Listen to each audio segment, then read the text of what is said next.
ഈ എരപ്പൻ പ്രധാനമന്ത്രിക്ക് അറിയില്ല എവിടെ നിന്നാണ് ഇന്ത്യ വന്നത് എന്ന്. എത്ര ദാരിദ്ര്യമായിരുന്നു ഇന്ത്യയിലെന്ന്. ബന്നിന്റെ മുകളിൽ മുന്തിരി വച്ച പോലെ ഈ ചീർത്തു വീർത്ത അമിഷയൊക്കെ കയറിയിരിക്കുന്ന ഇന്ത്യ എവിടുന്നാ വന്നത് എന്നറിയില്ല നിങ്ങൾക്ക്. ദാരിദ്ര്യത്തിനെയും കഷ്ടപ്പാടിനെയും ഇന്ത്യ അതിജീവിച്ചത് മതത്തിന്റെ പേരിലല്ല, മനുഷ്യന്റെ പേരിലാണ്. അവിടെ എല്ലാവരും ഉണ്ടായിരുന്നു, ഹിന്ദുവും മുസ്ലിമും ക്രിസ്ത്യാനിയും സിഖുകാരനും ഒക്കെ. നിന്റെ മതത്തിന്റെ മനസ്സിലെ വിഷം കൊണ്ട് അവരെ അങ്ങ് പറിച്ചു കളയാൻ നീ ഇനിയും 1000 തന്തമാർക്ക് ജനിക്കേണ്ടി വരുമെന്ന് നിങ്ങൾ മനസ്സിലാക്കിക്കോ. ഇത് ഇന്ത്യയാണ്. ഒരു 2ാം സ്വാതന്ത്ര്യ സമരത്തിൽ പങ്കെടുക്കാൻ കഴിഞ്ഞവരാണ് ഞങ്ങളെന്ന് ഈ പുതിയ തലമുറയിലെ കുട്ടികൾ അഭിമാനിക്കുന്നു. ആ കുട്ടികൾക്ക് അഭിമാനമുണ്ട്. ഇന്ത്യയെ തിരിച്ചു പിടിക്കാനുള്ള സമരമാണിത്. ഒറ്റുകാർ വരുമ്പോൾ ജാഗ്രതയായിരിക്കുക, ജാഗ്രവത്തായി നിൽക്കുക, അവർക്കെതിരെ പൊരുതാനുള്ള കരുത്തായി മനസ്സിൽ സൂക്ഷിക്കുക. സമരങ്ങൾ അവസാനിച്ച് വീട്ടിൽ പോയാലും നെഞ്ചിൻ കൂട്ടിലെ രാഷ്ട്രീയത്തിന്റെ നെരിപ്പോട് കെടുത്താതെ ഇരിക്കുക. നമ്മളുടെ നാട് ലോകത്തിലെ ഏറ്റവും ശ്രദ്ധേയമായ രാജ്യങ്ങളിലൊന്നാണ്. കഴിഞ്ഞ ആഴ്ചയിൽ സ്വിറ്റ്സർലൻഡിൽ നടന്ന വേൾഡ് എക്കണോമിക് ഫോറത്തിനകത്ത് ലോകത്തിലെ ശതകോടീശ്വരൻ എന്ന് വിളിക്കുന്ന ലോകധനാഢ്യന്മാരിലെ ശ്രദ്ധേയനായ ജോർജ് സോറൻ അദ്ദേഹത്തിൻ്റെ പ്രസംഗം ആരംഭിച്ചത് ഇന്ത്യയെ അഭിസംബോധന ചെയ്യുമ്പോൾ ഗ്രേറ്റ് ഇന്ത്യ എന്ന് പറഞ്ഞുകൊണ്ടാണ്. ഇന്ത്യയെ ലോകം മുഴുവൻ വിളിക്കുന്നത് ഇന്ത്യ മഹാരാജ്യം എന്നാണ്. എന്തിനാണ് ലോകം ഇന്ത്യയെ ഒരു മഹാരാജ്യം എന്ന് വിളിക്കുന്നത്? മാത്രം വലിയ മഹാകാര്യം എന്താണ് ഇന്ത്യയിലുണ്ട് എന്നവർ വിചാരിക്കുന്നത്? ഈ രാജ്യത്തിൻ്റെ വിസ്തൃതമായ ഭൂപ്രകൃതിയാണോ അങ്ങനെ വിളിക്കാൻ അവരെ പ്രേരിപ്പിക്കുന്നത്?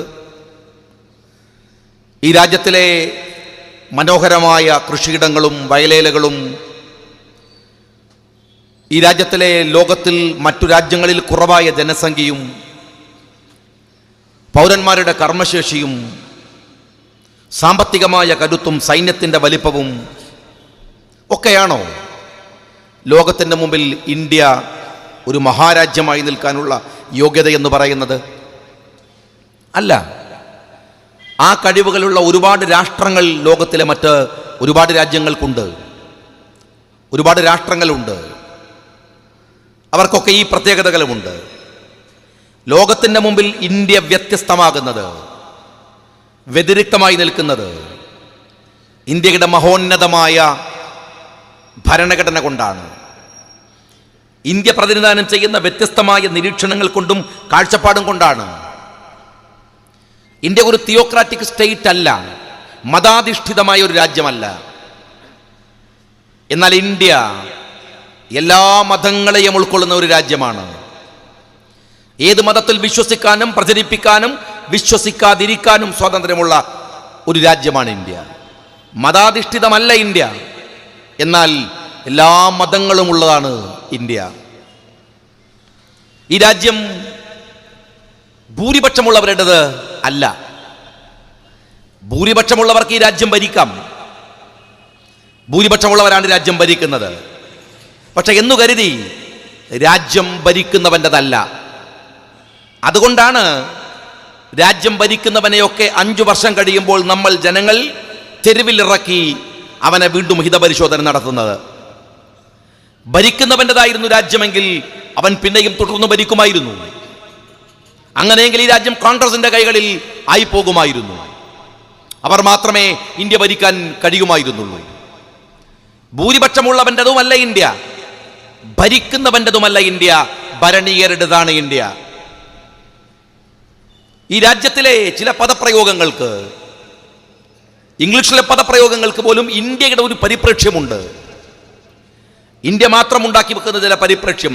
സെക്യുലാരിസം എന്ന് പറയുന്നത് ലോകത്തിലെ ഏത് രാഷ്ട്രത്തിൽ നിങ്ങൾ പോയി നോക്കിയാലും അത് മതനിരാസമാണ്. യൂറോപ്പിൽ പോയാൽ സെക്യുലാരിസം മതരഹിതമാണ്, മതമില്ലാത്തതാണ്. ഇന്ത്യ ഉപയോഗിക്കുന്ന സെക്യുലാരിസം എന്ന പദത്തിന് മതേതരത്വം എന്നാണ് അർത്ഥം. മതത്തെ, വ്യത്യസ്ത മതങ്ങൾ ചേർന്ന് നിൽക്കുന്ന ഒന്നായിട്ടാണ് ഇന്ത്യയുടെ മതേതരത്വം എന്ന് പറയുന്നതിന് നമ്മൾ കൊടുക്കുന്ന അർത്ഥം എന്ന് പറയുന്നത്. We the people of India എന്ന് നമ്മൾ ഭരണഘടനയിൽ ആദ്യം വായിക്കുകയാണ്. വി എന്ന് പറയുന്ന രണ്ട് അക്ഷരങ്ങൾക്ക് നമ്മൾ കൊടുക്കുന്ന ഒരു അർത്ഥമുണ്ട്. ഇന്ത്യൻ പരിപ്രേക്ഷ്യത്തിൽ അതിനർത്ഥം ഞങ്ങളെന്നല്ല, നമ്മളെന്നാണ്. നമ്മൾ, മാറ്റി നിർത്താൻ ആരുമില്ലാത്ത നമ്മൾ, അപ്പുറത്ത് നിൽക്കാൻ ആരുമില്ലാത്ത നമ്മൾ, നമ്മളെല്ലാവരും ഇന്ത്യക്കാർ. ഭാഷക്ക് ഇന്ത്യയുടെ പരിപ്രേക്ഷ്യമുണ്ട്, ചില സംജ്ഞകൾക്ക് ഇന്ത്യയുടെ പരിപ്രേക്ഷ്യമുണ്ട്. ഇന്ത്യ ലോകത്തിൽ ഒരു രാജ്യത്തിനും കാണിക്കാനാവാത്ത വണ്ണമുള്ള വൈവിധ്യങ്ങളുടെ നാടാണ്. ഇന്ത്യയെ വ്യത്യസ്തമാക്കി നിർത്തുന്നത് ഈ വലിയ മനോഹരമായ കാഴ്ചപ്പാടുകളാണ്.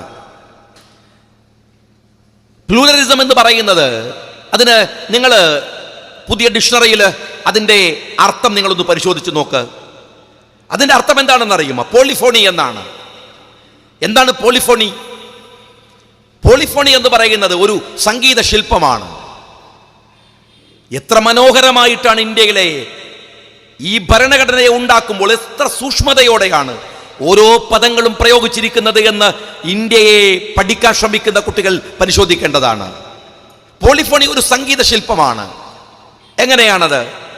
വ്യത്യസ്തമായ ഇൻസ്ട്രുമെന്റുകൾ, ഹാർമോണിയം ഉണ്ടാവും, തബലയുണ്ടാകും, ഗിറ്റാർ ഉണ്ടാവും, മാറി മാറി ഒരുപാട് മ്യൂസിക്കൽ ഇൻസ്ട്രുമെന്റ്സുകൾ, ഇതെല്ലാം ചേർന്ന് വ്യത്യസ്തമായ താള ലയത്തോടുകൂടെ അവരുണ്ടാക്കുന്ന മനോഹരമായ മ്യൂസിക്കൽ ശില്പത്തിനാണ് പോളിഫോണി എന്ന് പറയുക.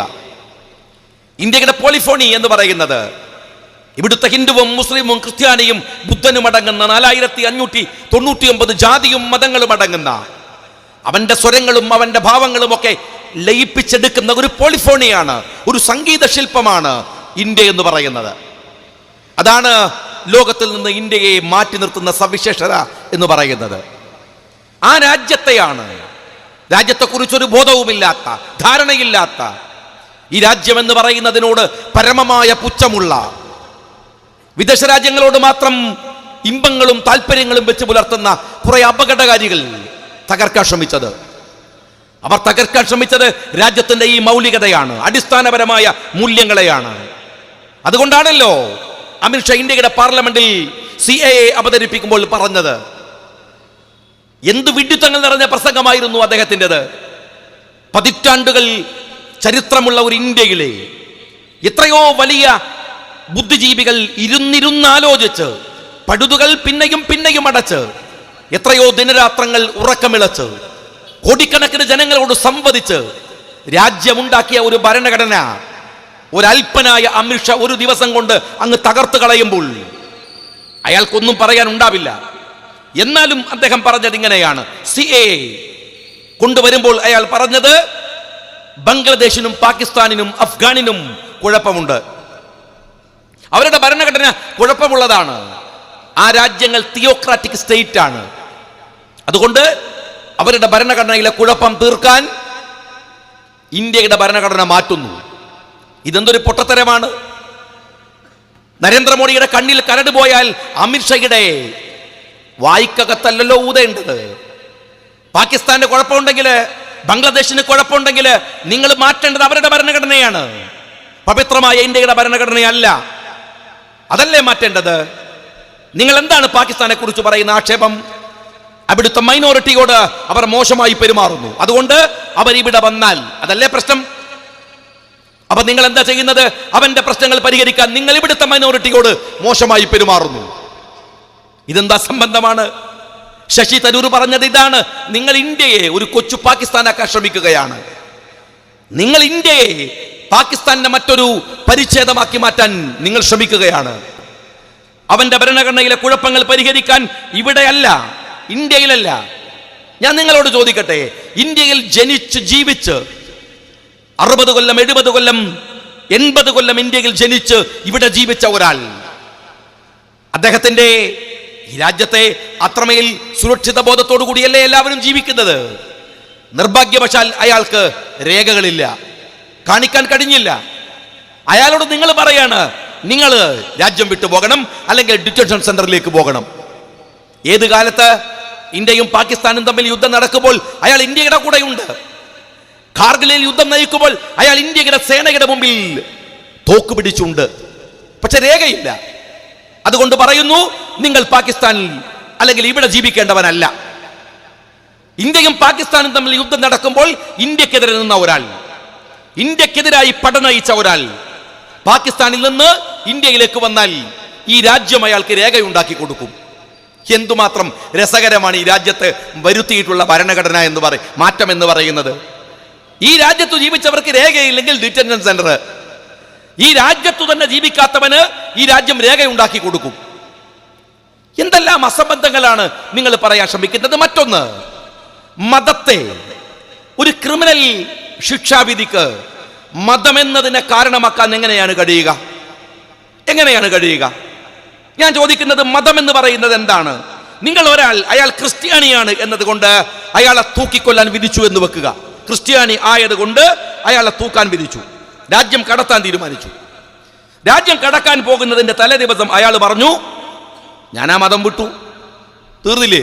മതം അങ്ങനെ വിടാലോ. മതം വിടാൻ എന്താ പ്രയാസം? മതം എന്ന് പറയുന്നത് മനുഷ്യന്റെ ദേഹത്ത് കുത്തുന്ന ചാപ്പയല്ല. മതം അവന്റെ ഹൃദയത്തിനകത്തുള്ള ഒരു വിശ്വാസമാണ്. മതം അവന്റെ ഹൃദയത്തിനകത്ത്, മൻ എന്ന് പറയുന്ന സംസ്കൃത പദത്തിൽ നിന്നാണ് മതം എന്ന് പറയുന്ന പ്രയോഗം ഉണ്ടാവുന്നത്. അമിഷക്ക് എന്ത് സംസ്കൃതം, അമിഷക്ക് എന്ത് പാരമ്പര്യം, അയാൾക്ക് എന്തറിയാം?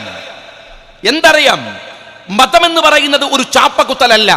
മതം ഒരു വിശ്വാസമാണ്. ഹൃദയത്തിനകത്ത് ഞാൻ എൻ്റെ മനസ്സിൽ ഉറപ്പിച്ചു വെക്കുന്ന വിശ്വാസമാണ്. ഞാനതങ്ങ് വിട്ടാൽ തീർന്നോ? നിങ്ങൾ ഇവിടെ ഇന്ത്യയിലേക്ക് തസ്ലീമ നസറിനെ കൊണ്ടുവന്ന് ഈ രാജ്യം പൗരത്വം കൊടുത്തു. ആരാണ് തസ്ലീമ നസറിൻ? ബംഗ്ലാദേശുകാരിയാണ്. എന്തിനാണ് നസറിന് ബംഗ്ലാദേശിൽ നിന്ന് വിട്ടുപോകേണ്ടി വന്നത്? അവിടുത്തെ ഭരണകൂടം തസ്ലീമ നസറിനെ ലജ്ജ എന്ന പുസ്തകം എഴുതിയപ്പോൾ അത് ഇസ്ലാമിക വിരുദ്ധമാണ് എന്നതിന്റെ പേരിൽ ബംഗ്ലാദേശിൽ നിന്ന് അവരെ ശിക്ഷിക്കാൻ തീരുമാനിച്ചപ്പോൾ അവർ രാജ്യം വിട്ടു. അമിത്ഷയോട് ചോദിക്കട്ടെ, ഇനി തസ്ലീമ നസറിനെ പോലെ ഒരാൾക്ക് ഇന്ത്യയിൽ പൗരത്വം കൊടുക്കാൻ നിങ്ങളുടെ CAA വഴി കഴിയുമോ ഈ രാജ്യത്ത്? കാരണം നിങ്ങൾ പറയുന്നത് ബംഗ്ലാദേശിലും പാകിസ്ഥാനിലും മുസ്ലിങ്ങളല്ലാത്തവരെ പീഡിപ്പിക്കുന്നു എന്നാണ്. എങ്കിൽ ബംഗ്ലാദേശിൽ നിന്ന് വന്ന തസ്ലീമ നസറിൻ മുസ്ലിം അല്ലേ? ആ രാഷ്ട്രമല്ലേ അവരെ പീഡിപ്പിച്ചത്? അതിന്റെ പേരിലല്ലേ ഇന്ത്യ പൗരത്വം കൊടുത്തത്?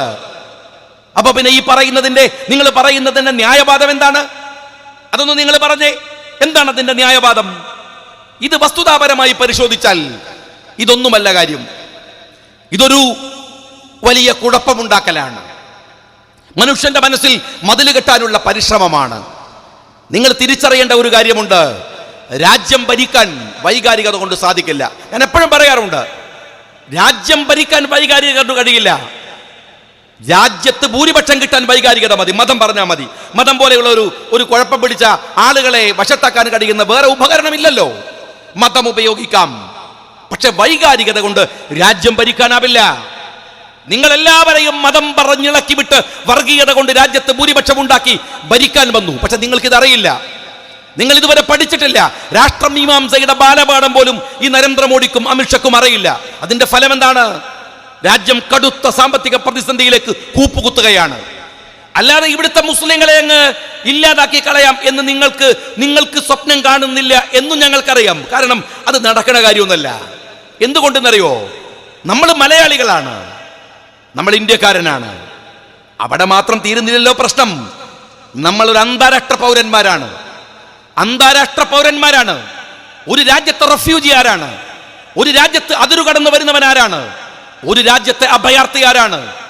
ഇതൊക്കെ തീരുമാനിക്കുന്നത് നരേന്ദ്രമോദി നേതൃത്വം കൊടുക്കുന്ന ഭരണകൂടമല്ല, ഇന്ത്യയുമല്ല, പാകിസ്ഥാനുമല്ല, അമേരിക്കയുമല്ല. അത് തീരുമാനിക്കുന്നത് അന്താരാഷ്ട്ര സമൂഹമാണ്. ഇന്ത്യയല്ല ഒരു പൗരന്റെയും ഒരു റെഫ്യൂജിയുടെയും ഒരു അഭയാർത്ഥിയുടെയും ഒക്കെ നിർവചനം കൊടുക്കേണ്ടത് ഇന്ത്യയല്ല, അത് അന്താരാഷ്ട്ര നിയമമാണ്. എങ്കിലും ഞാൻ ചോദിക്കുന്നത്, നമ്മളൊക്കെ അന്താരാഷ്ട്ര പൗരന്മാരാണ്. ഒരു രാഷ്ട്രം കാണിക്കുന്ന തോന്നിവാസങ്ങൾ ഞങ്ങൾ ഒരു രാഷ്ട്രമാണ് എന്നതുകൊണ്ട് നിങ്ങൾക്ക് അങ്ങനെ കളിക്കാൻ കഴിയില്ല ആധുനിക ലോകത്ത്. കഴിഞ്ഞ 2-3 ആഴ്ചകൾക്ക് മുമ്പ് ഇറാന്റെ മുകളിൽ കൊണ്ടുവന്ന് അമേരിക്ക ബോംബിടുമ്പോ അവര് പറയുന്നതിന് അന്താരാഷ്ട്ര തലത്തിലുള്ള ഒരു ന്യായവും അവരെ വിമർശിക്കുന്നതിന് അന്താരാഷ്ട്ര തലത്തിലുള്ള ന്യായവാദങ്ങളുമുണ്ട്. അതുകൊണ്ട് ഇത് ഇന്ത്യ നിങ്ങൾ വിചാരിക്കുന്ന പോലെ ഇതൊരു ഒരു കുണ്ടിലെ തവളയൊന്നുമല്ല.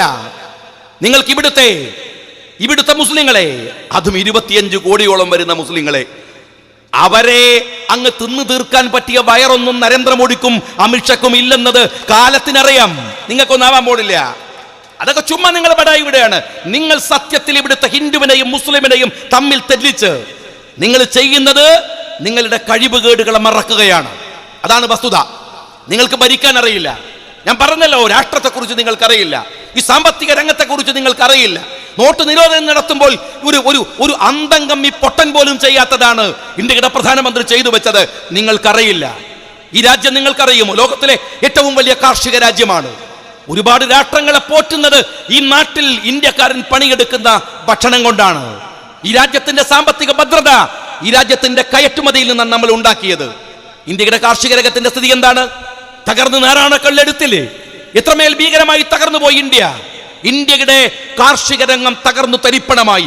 ലക്ഷക്കണക്കിന്, ഏകദേശം ഒരു 4 ലക്ഷത്തിലധികം ആളുകൾ കഴിഞ്ഞ 6 കൊല്ലത്തിനിടയിൽ ഇന്ത്യയിൽ ആത്മഹത്യ ചെയ്തു. അമിത്ഷാ കണക്കെടുത്തോ? അതിലെത്ര ഹിന്ദു, അതിലെത്ര മുസ്ലിം, അതിലെത്ര ക്രിസ്ത്യാനി? എന്താ നിങ്ങൾ കണക്കെടുക്കാത്തത്? എന്താ എടുക്കാത്തത്? പക്ഷെ മരിച്ചുപോയവർ മുഴുവൻ കർഷകരാണ്. ഇന്ത്യയുടെ തെരുവിൽ കർഷകർ ആത്മഹത്യ ചെയ്യുന്നു. വ്യാപകമായി അവർ മരിച്ചുകൊണ്ടിരിക്കുന്നു. ഇന്ത്യയുടെ കാർഷിക ഉൽപ്പന്നങ്ങൾ ലോകത്തിന്റെ വിപണിയിലേക്ക് കയറ്റി അയക്കാനാവാത്ത വണ്ണം തെരുവിൽ തകർന്നുകൊണ്ടിരിക്കുന്നു. അപ്പോഴാണ് നരേന്ദ്രമോദി പറയുന്നത്, ഏയ് കാർഷിക രംഗം തകർന്നോട്ടെ എന്ന്, ഞാൻ ഇന്ത്യയെ ഡിജിറ്റൽ ഇന്ത്യയാക്കും, കോപ്പിലെ ഇന്ത്യയാക്കുമെന്നാണ് പറയേണ്ടത്. നരേന്ദ്രമോദി ഡിജിറ്റൽ ഇന്ത്യയാക്കണമെങ്കിൽ ഇന്ദ്രൻസ് പറഞ്ഞ പോലെ മിനിമം ഇന്റർനെറ്റ് എങ്കിലും വേണം. കഴിഞ്ഞ 2019 100 തവണയാണ് നിങ്ങൾ ഇന്റർനെറ്റ് ഇന്ത്യയിൽ ഡിസ്കണക്ട് ചെയ്തത്. 2014 മുതൽ 19 ഡിസംബർ വരെ ലോകത്ത് ഇന്റർനെറ്റ് ഡിസ്കണക്ട് ചെയ്ത 61% ഇന്ത്യയിലാണ്. പിന്നെ എങ്ങനെയാണോ ഈ ഇന്ത്യ ഡിജിറ്റൽ ഇന്ത്യ ആക്കുക? നിങ്ങൾ നോട്ട് നിരോധിച്ചപ്പോൾ എന്താ പറഞ്ഞത്? ഞാൻ ഡിജിറ്റൽ ട്രാൻസാക്ഷനെ പ്രോത്സാഹിപ്പിക്കുമെന്നാണ്. മോഡി ഡിജിറ്റൽ ട്രാൻസാക്ഷൻ നടക്കണമെങ്കിൽ ഇന്റർനെറ്റ് വേണം. ഇന്റർനെറ്റ് കട്ട് ചെയ്താൽ പിന്നെ എങ്ങനെയാ ഈ ഡിജിറ്റൽ ട്രാൻസാക്ഷൻ നടക്കുക? നിങ്ങൾ പരിശോധിക്കുക. കഴിഞ്ഞ 10 വർഷത്തിനിടയിൽ ലോകത്ത് വന്നിട്ടുള്ള മാറ്റങ്ങൾ നിങ്ങൾ നിരീക്ഷിക്കുക. ആ മാറ്റങ്ങളിലെ ഒരു 10 എണ്ണം നിങ്ങൾ എടുക്കുക. ഒരു 10 എണ്ണം. ഒന്ന് നമുക്ക് GPS എടുക്കാം, ഗ്ലോബൽ പൊസിഷൻ സിസ്റ്റം എന്ന് പറയും. പണ്ട് മോഹൻലാലിന്റെ ഒരു സിനിമ ഇറങ്ങിയിരുന്നു. അതിലിങ്ങനെയാണ് പറയുന്നത്, എന്താണ്? വഴി ചോദിക്കുമ്പോൾ പറയും, ചോദിച്ച് പോവാം. അത് മലയാളിയുടെ ഒരു ശീലമാണ്. നമ്മൾ ഇവിടുന്ന് ഇങ്ങനെ പുറപ്പെട്ടാൽ, പൊന്നാനിക്ക് പുറപ്പെട്ടാൽ ഇന്നാളെ വീട്ടിലേക്ക് ഓരോ ടേണിങ് എത്തുമ്പോഴും ചോദിക്കും, എന്താ വഴി, എന്താ വഴി, എന്താ വഴി? ആ കാലം പോയില്ലേ? ഇപ്പൊ നേരെ ചാവക്കാട് നിന്ന് കാറിൽ കയറി എന്താണ് GPS എടുത്ത് ഒരടിയാണ് പൊന്നാനി ഇന്ന സ്ഥലം. പിന്നെ നല്ല ഉറക്കാണ്, ബാക്കിയൊക്കെ ഗൂഗിൾ നോക്കിക്കോളും. ഇടത്തോട്ട് വലത്തോട്ട്, ഇടത്തോട്ട് വലത്തോട്ട്, അങ്ങനെയാണ് ഇപ്പൊ യാത്ര ആളുകളുടെ. ഈ GPS ലോകത്ത് വരുത്തിയ മാറ്റം എന്താണ്? അത്ഭുതമാണ്, അത്ഭുതമാണ്. ഇന്റർനെറ്റ് വന്നു, എന്താണ് ഫേസ്ബുക്ക് വന്നു, വാട്സാപ്പ് വന്നു, ട്വിറ്റർ വന്നു, എന്തെല്ലാം. ഈ അത്ഭുതങ്ങളിൽ ഏതെങ്കിലും ഒന്നില് ഇന്ത്യ എന്ന് പറയുന്ന ഈ മഹാരാജ്യത്തിന് ഒരു കടുകുമണിയുടെ സംഭാവന ഉണ്ടായിട്ടുണ്ടോ? ഇന്ത്യ എത്ര വലിയ രാജ്യമാണ് മോഡി. ദാരിദ്ര്യങ്ങളുടെയും കഷ്ടപ്പാടിന്റെയും നടുവിൽ വെച്ചാണ് പണ്ഡിറ്റ് ജവഹർലാൽ നെഹ്റു IIT ഉണ്ടാക്കുന്നത്, IIM ഉണ്ടാക്കുന്നത്. വിദ്യാഭ്യാസ രംഗത്ത് ഒരു ലോകത്തിലെ എഡ്യൂക്കേഷന്റെ സർട്ടിഫിക്കറ്റ് പരിശോധിച്ചാൽ ലോകത്തിലെ ഏറ്റവും റേറ്റിംഗ് ഉള്ള സർട്ടിഫിക്കറ്റ് IIT-യുടേതാണ്. ഇന്നല്ല, ഇന്ന് ഇന്ത്യയുടെ IIT-യുടെ റേറ്റിംഗ് തകർന്നുപോയി. ലോകത്തിന്റെ ശാസ്ത്രത്തിന് ഇന്ത്യ ഒരുപാട് സംഭാവന സമർപ്പിച്ചിട്ടുണ്ട്. ആ ഇന്ത്യ ഇന്ന് എവിടെയാണ്? ആ ഇന്ത്യ ഇന്ന് എവിടെയാണ്? കഴിഞ്ഞ 10 വർഷം ലോകത്ത് നടന്ന ഒരു മാറ്റത്തിലും നിങ്ങൾക്ക് പങ്കാളിത്തം ഉണ്ടാക്കാൻ കഴിഞ്ഞില്ല എന്നാണ് വാഷിംഗ്ടൺ പോസ്റ്റ്, ലോകത്തിലെ ഏറ്റവും പ്രസിദ്ധമായ പത്രങ്ങളിലൊന്ന്, 2010 എഴുതി. ഇന്ത്യ ഇതാ ലോകത്തിലെ ചാമ്പ്യന്മാരാവുകയാണ്. വരുന്ന കാലത്ത് ഇന്ത്യയാണ് ലോകത്തെ നയിക്കാൻ പോകുന്നത്. 2026 ആകുമ്പോഴേക്കും ഇന്ത്യ ജർമ്മനിയെ മറികടക്കും. 2010 എഴുതിയതാണ്. പക്ഷെ വാഷിംഗ്ടൺ പോസ്റ്റിന് മനസ്സിലായില്ല. അതിനിടയിൽ ഈ 2 പൊട്ടന്മാർ വന്ന് ഇന്ത്യ ഭരിച്ചു കളയുമെന്ന് അന്ന് അവർ മനസ്സിലാക്കിയില്ല. എവിടൊക്കെ നമ്മൾ കൂപ്പുകുത്തിയിരിക്കുന്നത്? 2026 ജർമ്മനിയെ മറികടക്കും എന്ന് പറഞ്ഞ ഇന്ത്യ ലോകത്തിലെ GDP-യിൽ ബംഗ്ലാദേശിനേക്കാൾ 5% കുറവായി നമ്മൾ നിൽക്കുകയാണ്. ബംഗ്ലാദേശിന്റെ വിദേശകാര്യമന്ത്രി പറഞ്ഞു, നിങ്ങൾ പറയുന്നത് ഇവിടുന്ന് ഇന്ത്യയിലേക്ക് നുഴഞ്ഞു കയറുന്നു എന്നല്ലേ? എന്നാ സൂക്ഷിച്ചോളൂ, ഞങ്ങൾ ആരും ഇന്ത്യയിലേക്ക് വരാൻ പോണില്ല. കാരണം അവിടുത്തെ GDP തകർന്ന് നാരായണക്കല്ലെടുത്തിരിക്കുന്നു. ഇവിടെ ഞങ്ങൾ സാമ്പത്തികമായി പുരോഗമിക്കുകയാണ്. അതുകൊണ്ട് ഇങ്ങോട്ട് കടന്നു വരരുത്. ഈ അപമാനം സഹിക്കേണ്ടി വന്നത് നിങ്ങളുടെ വില കുറഞ്ഞ രാഷ്ട്രീയ കളികൾ കൊണ്ടാണ് എന്ന് നിങ്ങൾ മനസ്സിലാക്കണം. ഇനി മറ്റൊന്ന് ഞാൻ ചോദിക്കട്ടെ, ഇന്ത്യക്ക് വേണ്ടി നിങ്ങൾ ഭരിച്ചില്ല, എന്നാൽ നിങ്ങൾ ഹിന്ദുക്കൾക്ക് വേണ്ടി ഭരിച്ചോ? ഹിന്ദുക്കൾക്ക് വേണ്ടി നിങ്ങൾ പറയുന്നത് ഞങ്ങൾ ഹിന്ദുക്കളുടെ പാർട്ടിയാണ് എന്നാണ്. അല്ലത് ഞങ്ങൾക്കറിയാം. കാരണം നിങ്ങളുടേത് കൃത്യമായി ഈ ഹിന്ദുത്വ പൊളിറ്റിക്സ് ആണ്. ഹിന്ദുത്വ എന്ന് പറയുന്നത് രാഷ്ട്രീയമാണ്. അതിൽ മതമൊന്നുമില്ല, അതിൽ മതമില്ല. അത് ഹിന്ദുക്കൾക്ക് വേണ്ടിയുമല്ല. ഹിന്ദുയിസം എന്ന് പറയുന്നത് ഗാന്ധിജിയുടേതാണ്, ബാപ്പുജിയുടേതാണ്. അവസാനത്തെ ശ്വാസം തന്നിൽ നിന്ന് പിരിഞ്ഞു പോകുന്ന നിമിഷത്തിലും റാം റാം എന്ന് പറഞ്ഞു മരിച്ചുപോയ ബാപ്പുജിയാണ് സനാതനനായ ഹിന്ദു എന്ന് പറയുന്നത്. നിങ്ങൾ ഹിന്ദു അല്ല, നിങ്ങൾ ഹിന്ദുത്വ രാഷ്ട്രീയമാണ്, സവർക്കറുടെ രാഷ്ട്രീയമാണ്. എന്നാലും വാദത്തിന് വേണ്ടി ഞാൻ സമ്മതിക്കട്ടെ, നിങ്ങൾ ഹിന്ദുക്കൾക്ക് വേണ്ടിയാണ് ഭരിക്കുന്നത് എങ്കിൽ ഞാൻ നിങ്ങളോട് ചോദിക്കുന്നത്, കഴിഞ്ഞ 6 വർഷം നിങ്ങൾ എന്താ ചെയ്യേണ്ടിയിരുന്നത്? ഇന്ത്യയിലെ ഹിന്ദു സമൂഹം എന്ന് പറയുന്നതിന് ലോകത്തിലൊരു മാനമുണ്ട്. എന്താണ് ആ മാനം? ലോകത്തിൽ മറ്റാരും പറയാത്തത് പലതും ഈ രാജ്യത്തെ ഹിന്ദുക്കൾ പറഞ്ഞിട്ടുണ്ട്. അത് വസുദേവ കുടുംബകം എന്നാണ്. അതിരുകളില്ലാത്ത വിധം ലോകമേ ഞങ്ങളുടെ തറവാട് എന്ന് പറയുന്ന വസുദേവ കുടുംബകം എന്നാണ്. ലോകമാണ് ഞങ്ങളുടെ തറവാട്, അതിൽ അതിരുകളില്ല, അതിൽ അതിർത്തി കൊണ്ട് മനുഷ്യനെ വേർതിരിക്കാനാവില്ല, എല്ലാവരെയും ഞങ്ങൾ സ്നേഹിക്കുന്നു എന്ന് വിവേകാനന്ദൻ പറഞ്ഞതാണ് ഇന്ത്യയുടെ മൗലികത. നിങ്ങൾ മിനിമം ഇന്ത്യക്കാരനെയെങ്കിലും സ്നേഹിക്കുന്നു എന്ന് കാണിക്കാൻ ഈ 6 വർഷം ശ്രമിച്ചോ? 6 വർഷം ശ്രമിച്ചോ? ലോകാ സമസ്ത സുഖിനോ ഭവന്തു ഹിന്ദു മൂല്യങ്ങളുടെ അടിസ്ഥാന ഘടകമാണ്. ലോകത്തിലെല്ലാവർക്കും ശാന്തി ഉണ്ടാവണം. ഞാൻ ചോദിക്കുന്നത് ലോകത്തിലെല്ലാവർക്കും അല്ല. രക്ഷിതാക്കളായി നിങ്ങൾ ഈ രാജ്യം ഭരിക്കുമ്പോൾ ഈ രാജ്യത്തിലെ പൗരന്മാർക്ക് ശാന്തി ഉണ്ടാക്കാൻ നിങ്ങൾ ശ്രമിച്ചോ? നിങ്ങൾ എന്തായിരുന്നു ശ്രമിക്കേണ്ടത്? ഇതാ കണ്ടോ, ഞങ്ങളിതാ ഹിന്ദു മതത്തിന് വേണ്ടി ഭരിക്കുകയാണ്. കോൺഗ്രസ് ഭരിച്ച പോലെയല്ല, NCP ഭരിച്ച പോലെയല്ല, ഘടകകക്ഷികൾ ഭരിച്ച പോലെയല്ല. ഞങ്ങൾ ഭരിച്ചാൽ ഇങ്ങനെ ഉണ്ടാകുമെന്ന് കാണിക്കാനെങ്കിലും ഈ 6 വർഷം മോഡി ശ്രമിച്ചോ? ശ്രമിച്ചില്ലല്ലോ. മധുരയിലെ യുപിയിലെ മധുര നമ്മുടെ തമിഴ്നാട്ടിലെ മധുരയല്ല. യുപിയിലെ മധുര ഭഗവാൻ കൃഷ്ണന്റെ മധുരയാണ്, കൃഷ്ണന്റെ ജന്മസ്ഥലമാണ്. നിങ്ങൾ മധുരയിൽ പോയി നോക്കിയിട്ടുണ്ടോ? ഞാൻ കണ്ടിട്ടുണ്ട്. മധുരയിൽ ഒരുപാട് ക്ഷേത്രങ്ങളുണ്ട് ഭഗവാൻ കൃഷ്ണന്റെ ജന്മസ്ഥലത്ത്. ആ ക്ഷേത്രങ്ങളിൽ ആയിരക്കണക്കിനല്ല 10,000കണക്കിന് അമ്മമാരുണ്ട്. ക്ഷേത്രത്തിൽ നിങ്ങൾ പോയി നോക്കിയാൽ അവിടെ കഷായ വസ്ത്രം ധരിച്ച അമ്മമാരെ കാണാം. ഭഗവാൻ കൃഷ്ണന്റെ കാമുകിയാണ് രാധ. രാധയുടെ ഓർമ്മയെ പുതുക്കാനാണ് തെരുവുകളിൽ നിന്ന് ഉപേക്ഷിക്കപ്പെട്ടു പോയ, നോക്കാൻ മക്കളില്ലാത്ത, രക്ഷിതാക്കളില്ലാത്ത നിരാശ്രയരായ ഈ അമ്മമാർ ഈ ക്ഷേത്രത്തിൽ വന്ന് പാർക്കുന്നത്. ഞങ്ങൾ കൃഷ്ണന്റെ രാധമാരാണ്. 2014 സുപ്രീം കോടതി പറഞ്ഞു, ആ അമ്മമാരെ പരിരക്ഷിക്കണം. അവർക്ക് ഭക്ഷണമില്ല, മാറാത്ത രോഗങ്ങൾക്ക് അടിമപ്പെട്ട് കഴിയുകയാണ് അവരെ രക്ഷിക്കണം. 2014 ഹിന്ദു സമൂഹത്തെ അപമാനിക്കാൻ, പരിഹസിക്കാൻ കഷായ വസ്ത്രം ധരിച്ച് നടക്കുന്ന ഭ്രാന്തനായ യോഗിയാണല്ലോ ഉത്തർപ്രദേശ് ഭരിക്കുന്നത്. ശബരിമലയിൽ ഒരു നിയമമുണ്ട്, അവരുടെ ഒരു ആചാരമാണ്, അവരുടെ ഒരു വിശ്വാസമാണ്. 10നും 50നും ഇടയിൽ പ്രായമുള്ള പെണ്ണുങ്ങൾ അവിടെ വരരുത്. അത്രേ ഉള്ളൂ കാര്യം. അതിൻ്റെ പേരിൽ രാജ്യത്ത് വലിയ കുതൂഹലങ്ങളുണ്ടാക്കി, വലിയ പ്രശ്നങ്ങളുണ്ടാക്കി. നിങ്ങൾ ആ സമയത്ത് ഞങ്ങൾ ശക്തമായി സർക്കാരിൻ്റെ നിലപാടുകൾക്കെതിരായി നിന്നവരാണ്. എന്തുകൊണ്ടെന്ന് ചോദിച്ചാൽ ഓരോ മതത്തിലും ഓരോ വിശ്വാസങ്ങളില്ലേ? ഏത് മതത്തിലാണ് വിശ്വാസങ്ങളില്ലാത്തത്? സ്ത്രീകൾ ക്ഷേത്രത്തിൽ പോയാൽ ക്ഷേത്രം പൊളിഞ്ഞു പോകുമോ എന്ന് നിങ്ങൾക്ക് ചോദിക്കാം. ഒന്നും പൊളിയൂല. പക്ഷെ അതൊരു മതത്തിന്റെ വിശ്വാസമല്ലേ? ഇപ്പൊ നിങ്ങൾ ബാങ്ക് കേട്ടില്ലേ? 2 പള്ളിയിൽ നിന്നുള്ള ബാങ്ക് വന്നു. അല്ലാഹു അക്ബർ, അല്ലാഹു അക്ബർ. എപ്പോഴും കേൾക്കാറില്ലേ നിങ്ങൾ? സുബഹിക്കും കേൾക്കും. ആ പള്ളിക്ക് നിങ്ങൾ ഇന്നുവരെ ചാവക്കാട് നിന്ന് ഏതെങ്കിലും ഒരു പെണ്ണ് ബാങ്ക് കൊടുക്കുന്നത് കേട്ടിട്ടുണ്ടോ? എന്തേ പെണ്ണ് ബാങ്ക് കൊടുത്താൽ മൈക്ക് പൊളിഞ്ഞു പോവോ? പള്ളിയില്ലേണ്ടാവോ? ഇല്ല. പക്ഷേ പെണ്ണുങ്ങൾ ബാങ്ക് കൊടുക്കാറില്ല. ഞങ്ങളുടെ വിശ്വാസമാണ്, ഞങ്ങളുടെ വിശ്വാസമാണ്. നിങ്ങളുടെ യുക്തിക്ക് അത് നിരക്കണമെന്നില്ല. കാണാത്ത അള്ളാഹുവിനെയാണ് ഞങ്ങൾ ആരാധിക്കുന്നത്. എന്തിനാ ഈ കാണാത്ത അള്ളാഹുവിനെ? എന്തെങ്കിലും ഒന്ന് കണ്ടിട്ട് പോരെ? നിങ്ങൾക്ക് ചോദിക്കാം, യുക്തി ഉള്ളതൊക്കെ വിശ്വസിക്കുന്നത് എന്താ കാര്യമുള്ളത്?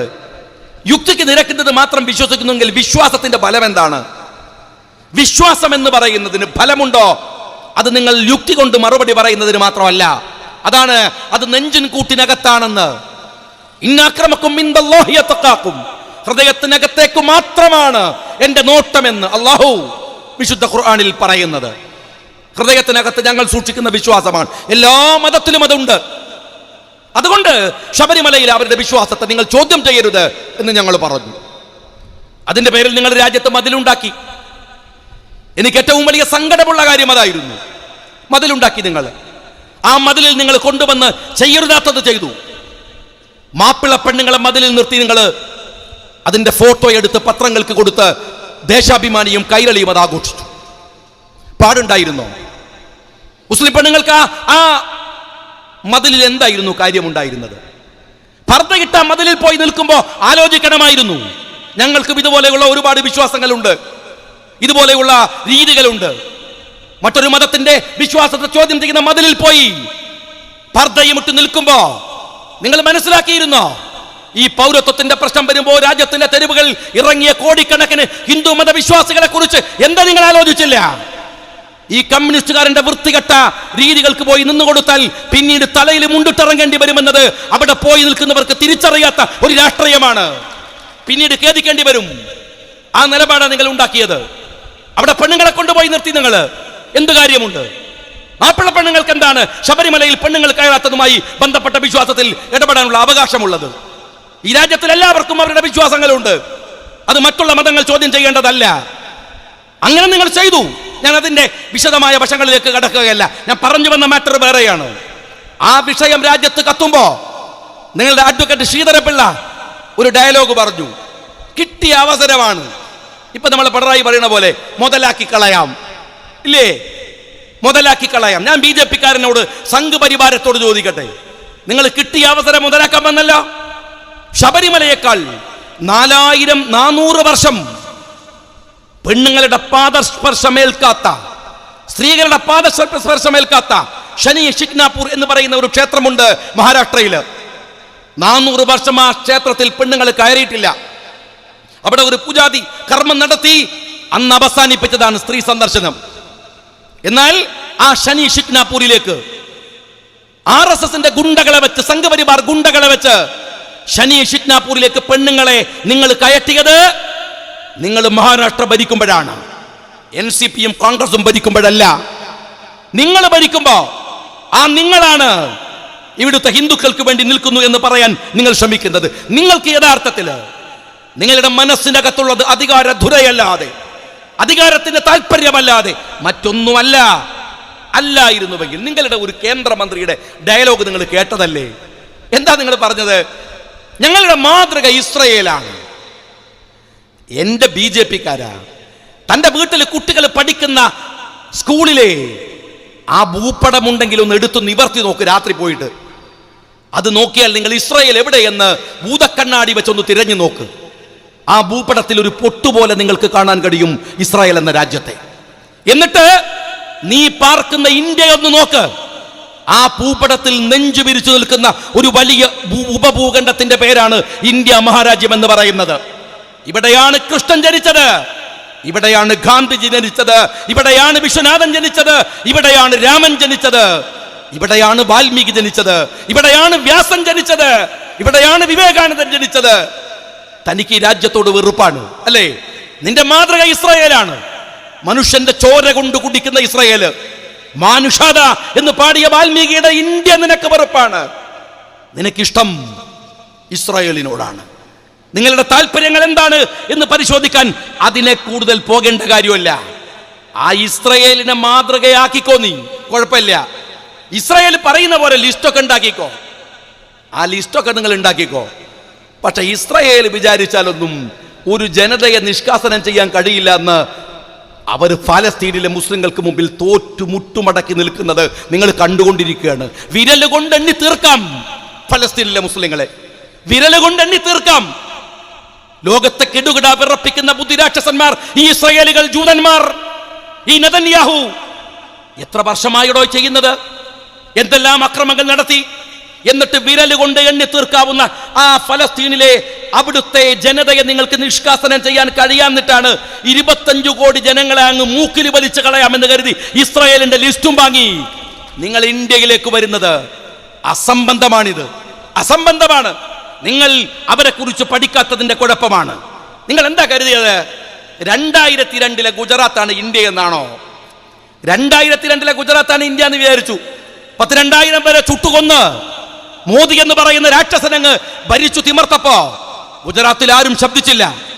ഭയപ്പെട്ടു പോയി ആ ജനത. ആരും ഒന്നും മിണ്ടിയില്ല. മിണ്ടാൻ വന്നവരെ നിങ്ങൾ അങ്ങ് തീർത്തു കളഞ്ഞു. നിങ്ങൾ വിചാരിച്ചു ഇന്ത്യ എന്ന് പറയുന്നത് ആ ഗുജറാത്ത് മാത്രമാണെന്ന്. അതല്ലെന്ന് തെളിയിച്ചു. ഞാൻ നിങ്ങളോട് ചോദിക്കട്ടെ, ഈ നാട്ടിലെ എല്ലാവരും നോട്ട് നിരോധനം വന്നപ്പോൾ നമ്മളൊക്കെ ബുദ്ധിമുട്ടി. എത്ര പേരാണ് ക്യൂവിൽ നിന്ന് തല ചുറ്റി വീണു മരിച്ചു പോയത്? എത്ര പേരാണ് സങ്കടപ്പെട്ട് ആത്മഹത്യ ചെയ്തത്? ഈ രാജ്യത്തിലെ കോടിക്കണക്കിന് വരുന്ന ഹിന്ദുക്കളെയല്ലേ അത് ഏറ്റവും ആദ്യം ബാധിച്ചത്. എന്നിട്ട് ഏതെങ്കിലും ഒരു തെരുവിൽ പ്രകടനം നടന്നോ? ആരെങ്കിലും രാജ്യത്ത് ഇറങ്ങി വന്നോ? ഇല്ല. എന്നാൽ CAA കൊണ്ടുവന്നപ്പോ ഈ രാജ്യത്തിന്റെ തെരുവിലേക്ക് ആദ്യം ചാടിയിറങ്ങിയത് ഇവിടുത്തെ ഹിന്ദുക്കളാണ്. അവരുടെ സഹോദരന്മാർക്ക് ഒരു ബുദ്ധിമുട്ട് വന്നു എന്ന് വന്നപ്പോ തങ്ങൾക്ക് നേരിട്ട് അനുഭവിച്ച നോട്ട് നിരോധനത്തിൽ പോലും പുറത്തിറങ്ങി വരാത്ത ഹിന്ദുക്കൾ CAA കൊണ്ടുവന്ന മുസ്ലിങ്ങൾക്കെതിരെ ഒരു നിയമം ഉണ്ടാക്കാൻ അമിത്ഷാ ശ്രമിച്ചപ്പോ ഇന്ത്യയുടെ തെരുവുകൾ കീഴടക്കിയത് ഈ ഹിന്ദു സഹോദരന്മാരാണ്. അവരാണ് സമരത്തിന്റെ മുൻപന്തിയിൽ ഉണ്ടായിരുന്നത്. എല്ലായിടത്തും കപിൽ സിബൽ ഹിന്ദുവാണ്, അതിന് വന്ന് ശശി തരൂർ ഹിന്ദുവാണ്, ജയറാം രമേശ് ഹിന്ദുവാണ്, രാഹുൽ ഗാന്ധി ഹിന്ദുവാണ്, പ്രിയങ്ക ഗാന്ധി ഹിന്ദുവാണ്, രാമചന്ദ്ര ഗുഹ ഹിന്ദുവാണ്, രമേശ് ചെന്നിത്തല ഹിന്ദുവാണ്, മമതാ ബാനർജി ഹിന്ദുവാണ്, കമൽഹാസൻ ഹിന്ദുവാണ്, സ്റ്റാലിൻ ഹിന്ദുവാണ്. എന്നാൽ മിസ്റ്റർ അമിത്ഷാ താനൊരു ഹിന്ദുവല്ല, താനൊരു ജൈനൻ മാത്രമാണ്. താനൊരു ജൈനനാണ്. ഇന്ത്യയിലെ മൈനോറിറ്റിയായ ജൈന സമുദായത്തിൽപ്പെട്ട ആളാണ് നീ. നിന്റെ പിന്തുണ ഞങ്ങൾക്ക് ആവശ്യമില്ല. കോടിക്കണക്കിന് ഹിന്ദുക്കളുടെ ഹൃദയത്തിലാണ് ഇവിടുത്തെ മുസൽമാൻ ജീവിക്കുന്നതെന്നും പരസ്പരം അങ്ങനെയാണ് അവർ ഇന്ത്യയെ കാണുന്നത് എന്നും ഞങ്ങൾക്ക് തിരിച്ചറിയാൻ കഴിഞ്ഞത് ഈ വലിയ സമരങ്ങളുടെ മുമ്പിലാണ് എന്ന് മാത്രമല്ല അതിനു മുമ്പുമുണ്ട്. ആ സ്നേഹം മുസ്ലിങ്ങൾക്ക് അറിയാം. നിങ്ങൾ പരിശോധിക്കുക, ഇന്ത്യ മഹാരാജ്യത്തിന്റെ അതിർത്തി പങ്കിടുന്നത് 2 ഇസ്ലാമിക് റിപ്പബ്ലിക്കുകളാണ്. ഇസ്ലാമിക് റിപ്പബ്ലിക് എന്ന അഭിപ്രായം ഞങ്ങൾക്കില്ല. പേരങ്ങനെയാണ്. മുസ്ലിങ്ങളുടെ രാജ്യമാണ്. അത് ഇസ്ലാം ഉണ്ടോ എന്നുള്ളത് പിന്നെ തീരുമാനിക്കേണ്ട കാര്യമാണ്. ഏതായാലും ഇസ്ലാമിക് റിപ്പബ്ലിക്കാണ്. 2 രാജ്യങ്ങൾ. പക്ഷെ നിങ്ങൾക്കറിയുമോ, ലോകത്തിൽ ഏറ്റവും കൂടുതൽ മുസ്ലിങ്ങൾ പാർക്കുന്ന 2ാമത്തെ രാജ്യം അപ്പോഴും നമ്മുടെ ഇന്ത്യ മഹാരാജ്യമാണ്. ഞങ്ങൾ ഈ രാജ്യത്താണ്. രാജ്യത്തെ അത്രമേൽ സ്നേഹിക്കുന്നവരാണ് ഇവിടെയുള്ളത്. എന്തൊക്കെ വിരോധം സംഗതി ഈ മോഡിയും അതുപോലെ തന്നെ അമിത്ഷയും ഒക്കെ പൊട്ടത്തരങ്ങൾ കാട്ടുമ്പോഴും വലിയ വിരോധവും വിദ്വേഷവും ഒക്കെ അവരോട് വെച്ച് പുലർത്തുമ്പോഴും ഒരു കാര്യം ഞാൻ പറയട്ടെ, ഒരു ചെറിയ നന്ദി അവരോട് നമ്മൾ കാണിക്കണം. ഇന്ത്യ മരിച്ചിട്ടില്ല എന്ന് ഈ 2019 തെളിയിച്ചത് നിങ്ങളാണ്. നമ്മുടെ കുട്ടികളുണ്ടല്ലോ, നമ്മുടെ പെൺകുട്ടികൾ, അവരാണ് ഈ സമരത്തെ അതിജയിച്ച് മുന്നോട്ട് കൊണ്ടുപോകുന്നത്. ഷഹീൻബാഗ് അമ്മമാരുടെ സമരമാണ്. ക്യാമ്പസുകളിൽ പെൺകുട്ടികളാണ് പൊട്ടിത്തെറിച്ച്. അവരൊരു മതത്തെക്കുറിച്ചുമല്ല, അവർ ഇന്ത്യയെക്കുറിച്ച് മാത്രം ചിന്തിച്ച് തെരുവുകളിലേക്ക് ഇറങ്ങുന്നത്.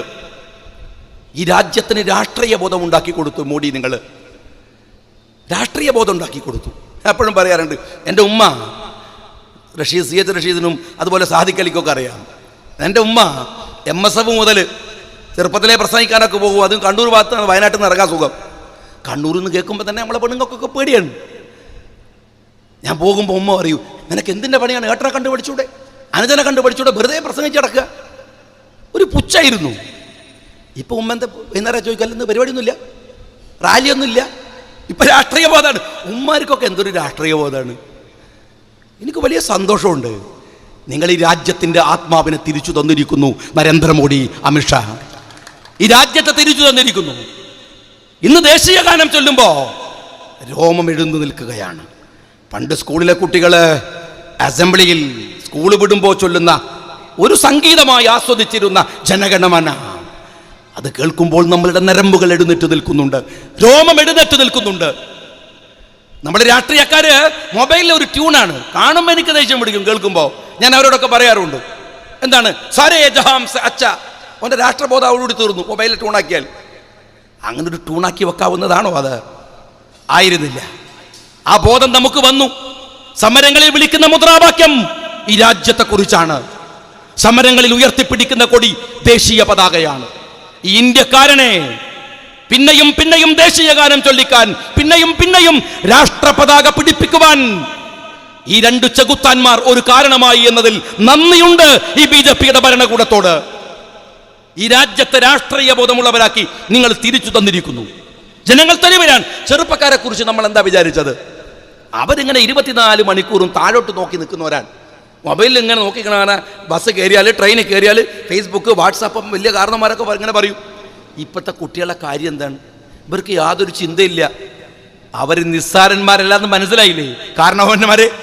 അവരാ ഫേസ്ബുക്കിൽ നിന്ന് തല ഉയർത്തിയാൽ തകർന്നു വീഴുന്നത് ആകാശം മുട്ട കെട്ടിപ്പടുത്ത ഫാഷിസമാണ് എന്ന ചെറുപ്പക്കാർ തെളിയിക്കുകയാണ്. ഡൽഹിയിലും ഇന്ത്യയുടെ തെരുവുകളിലും അവരാണ് ഈ സമരത്തെ നയിക്കുന്നത്. അവരാണ്. നിങ്ങള് ഗാന്ധിജിയെ ഞങ്ങൾക്ക് പിന്നെയും ഓർമ്മിക്കാൻ അവസരം തന്നു. ഈ BJP-കാരൻ ഗാന്ധിജിയെ എത്രയാണ് ഇന്ന് ഇന്ത്യയുടെ തെരുവുകളിൽ ദിവസവും. ഞാൻ ഇന്നലെ വൈകുന്നേരം, ഞാൻ സാദിഖിനോട് പറയായിരുന്നു നേരത്തെ, ഇന്നലെ വൈകുന്നേരം ഒരു ചെറുപ്പക്കാരൻ 2 ദിവസമായി MLA ഹോസ്റ്റലിന് മുമ്പിൽ വന്നു നിൽക്കും. എന്നോട് പറയും, സാറേ ഒരു സമരം നടക്കുന്നുണ്ട് ഷഹീൻ ബാഗിന്റെ മോഡലിൽ, അമ്മമാരും കുട്ടികളും സെക്രട്ടേറിയറ്റിന്റെ മുമ്പിൽ, നിങ്ങൾ വരണം. ഞാൻ ഈ ചെറുപ്പക്കാരൻ്റെ മട്ടും ഭാവവും ഒക്കെ കണ്ട് പരിപാടി ഉള്ളതാണോ എന്നൊന്നും എനിക്ക് ഉറപ്പൊന്നുമില്ല. ഞാൻ കബീർ സാഹിബിനെയും കൂട്ടി ഞങ്ങൾ പോകുമ്പോൾ ഞാൻ കബീർ സാഹിബിനോട് പറഞ്ഞു, അദ്ദേഹത്തിന് ആരോഗ്യ പ്രശ്നമൊക്കെ ഉള്ളതാണ്, നിങ്ങൾ വണ്ടി നിറങ്ങണ്ട, പരിപാടി ഉണ്ടോ നോക്കിയിട്ട് ഇറങ്ങിയാൽ മതി. അവിടെ ഞാൻ എത്തി നോക്കുമ്പോൾ ഞാൻ സാദിഖിനോട് പറഞ്ഞു, ഈ സമരത്തിൽ എൻ്റെ കണ്ണ് കുതിർന്നുപോയ, ഹൃദയം നിറഞ്ഞുപോയ അനുഭവം എനിക്ക് ഇന്നലെ വൈകുന്നേരം സെക്രട്ടേറിയറ്റിന്റെ മുമ്പിൽ ഉണ്ടായി. ഒരു വട്ടം ചെറുപ്പക്കാരായ കുട്ടികൾ, MBBS പഠിക്കുന്നവർ, എഞ്ചിനീയറിംഗിന് പഠിക്കുന്നവർ, അവർ മാത്രം. മേധ എന്ന് പറയുന്ന എൻ്റെ മണ്ഡലത്തിലെ ഒരു കുട്ടിയാണ് സമരം നയിക്കുന്നത് എന്നറിഞ്ഞപ്പോ ഞാൻ പറഞ്ഞു, ഒരു MLA ആയതിൽ, അതും മേധയെപ്പോലെ ഒരു പെൺകുട്ടി അവളുടെ മണ്ഡലത്തിലെ MLA ആയതിൽ ഞാൻ ഏറ്റവും കൂടുതൽ അഭിമാനിക്കുന്നു എന്ന് എനിക്ക് ഇന്നലെ പറയേണ്ടി വന്നു. അവിടെ നിന്ന് ആ പെൺകുട്ടികൾ നയിക്കുന്ന സമരമുണ്ട് അവിടെ. ഈ കേരളത്തിലെ തിരുവനന്തപുരത്തെ സെക്രട്ടേറിയറ്റിന് മുമ്പിലെ 24 മണിക്കൂർ സമരം. പഠിക്കുന്ന കുട്ടികൾ പുസ്തകം കൊണ്ടുവന്ന് നാളെ കോളേജിൽ പഠിക്കാനുള്ളത് രാത്രിയിൽ സമരപ്പന്തലിൽ ഇരുന്ന് തയ്യാറാക്കുകയാണ്. ഈ രാജ്യത്തിന്റെ തെരുവുകൾ മുഴുവൻ സമരത്തിലാണ്. എല്ലാവരും നന്ദിയുണ്ട് ഈ രാജ്യത്തെ തിരിച്ചു കാണിച്ചു തരാൻ നിങ്ങൾക്ക് കഴിഞ്ഞതിൽ. ഒബാമയുടെ ഒരു ട്വീറ്റ് ഉണ്ടായിരുന്നു കഴിഞ്ഞ ആഴ്ചയിൽ. ഒബാമ പറഞ്ഞത്, ഞാൻ നരേന്ദ്രമോദിയോട് പറഞ്ഞു, ഇന്ത്യ മഹാരാജ്യമുണ്ടല്ലോ, അതൊരു അത്ഭുതമാണ് മോദി, അതൊരു അത്ഭുതമാണ്. നിങ്ങൾ ഇന്ത്യയിൽ അവിടുത്തെ മതന്യൂനപക്ഷങ്ങളെ നിങ്ങൾ പരിശോധിക്കുക, അവർ രാജ്യത്തിന്റെ കൂടെയാണ്. ലോകത്തിലെ ഒരു രാഷ്ട്രത്തിലും അങ്ങനെ ഇല്ല. ലോകത്തിലെ എല്ലാ രാഷ്ട്രങ്ങളിലും അവിടുത്തെ മതന്യൂനപക്ഷങ്ങൾ രാജ്യവിരുദ്ധമായ സമരങ്ങളിൽ പങ്കെടുത്തുകൊണ്ടിരിക്കുകയാണ്. ഉദാഹരണമായി സ്പെയിനിലെ കൊറ്റാലൻസിനെ കുറിച്ച് അദ്ദേഹം പറഞ്ഞു. അവര് കൊറ്റാലൻസിനെ കുറിച്ച് പറഞ്ഞിട്ട് പറഞ്ഞു, കാറ്റലോണിയ എന്ന് പറയുന്ന ഒരു രാഷ്ട്രത്തിന് വേണ്ടിയാണ് സ്പെയിനിൽ നിരന്തരമായ സമരങ്ങൾ നടക്കുന്നത്. എന്നാൽ ഇന്ത്യയിലെ മൈനോറിറ്റിയെ നിങ്ങളൊന്ന് നോക്ക്. അവർ രാജ്യത്തിന് വേണ്ടിയല്ലേ നിൽക്കുന്നത്? അവരുടെ സമരങ്ങളിൽ വിളിക്കുന്ന മുദ്രാവാക്യം ജനഗണമനയല്ലേ, ദേശീയ ഗാനമല്ലേ?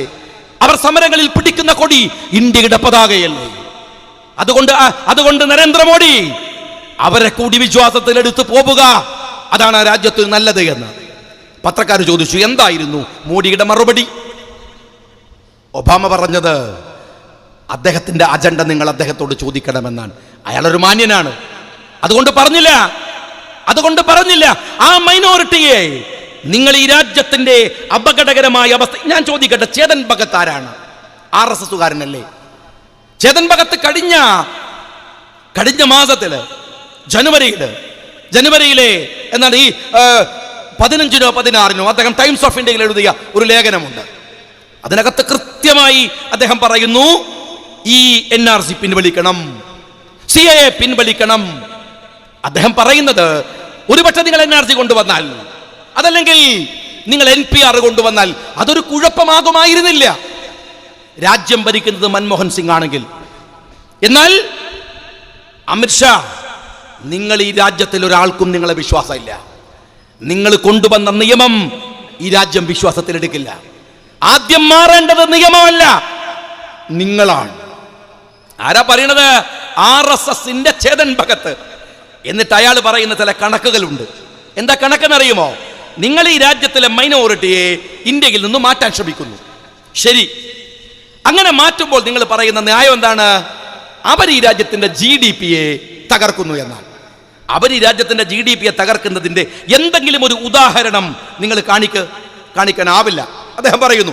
എന്നിട്ട് പറയുന്നു, എന്നാൽ രാജ്യത്തേക്ക് നുഴഞ്ഞു കയറിയവരാണ് GDP തകർക്കുന്നതെന്ന് വെക്കുക എങ്കിൽ അതൊരു പരമാവധി 5% വരെയാണ്. എന്നാൽ അവരെ മാറ്റാൻ നിങ്ങൾ ഈ 150 കോടിയെ വെച്ച് നടത്തുന്ന എഫേർട്ട് ഈ രാജ്യത്തിന്റെ GDP 100% തകർക്കും. ഇത് അസംബന്ധമാണ്. നിങ്ങൾ NRC കൊണ്ടുവരുമ്പോ അത് നിയമങ്ങൾ കടുത്തതാക്കിയാൽ ഫേക്ക് ഡോക്യുമെന്റുകൾ ഉണ്ടാക്കി രാജ്യത്തെ അന്യരാജ്യത്തു നിന്ന് തുഴഞ്ഞു കയറിയവൻ പൗരത്വം ഉണ്ടാക്കും. നിങ്ങൾ ഡോക്യുമെന്റുകൾ ലളിതമാക്കിയാലോ അവൻ ഈസി ആയിട്ട് പൗരത്വം വാങ്ങും.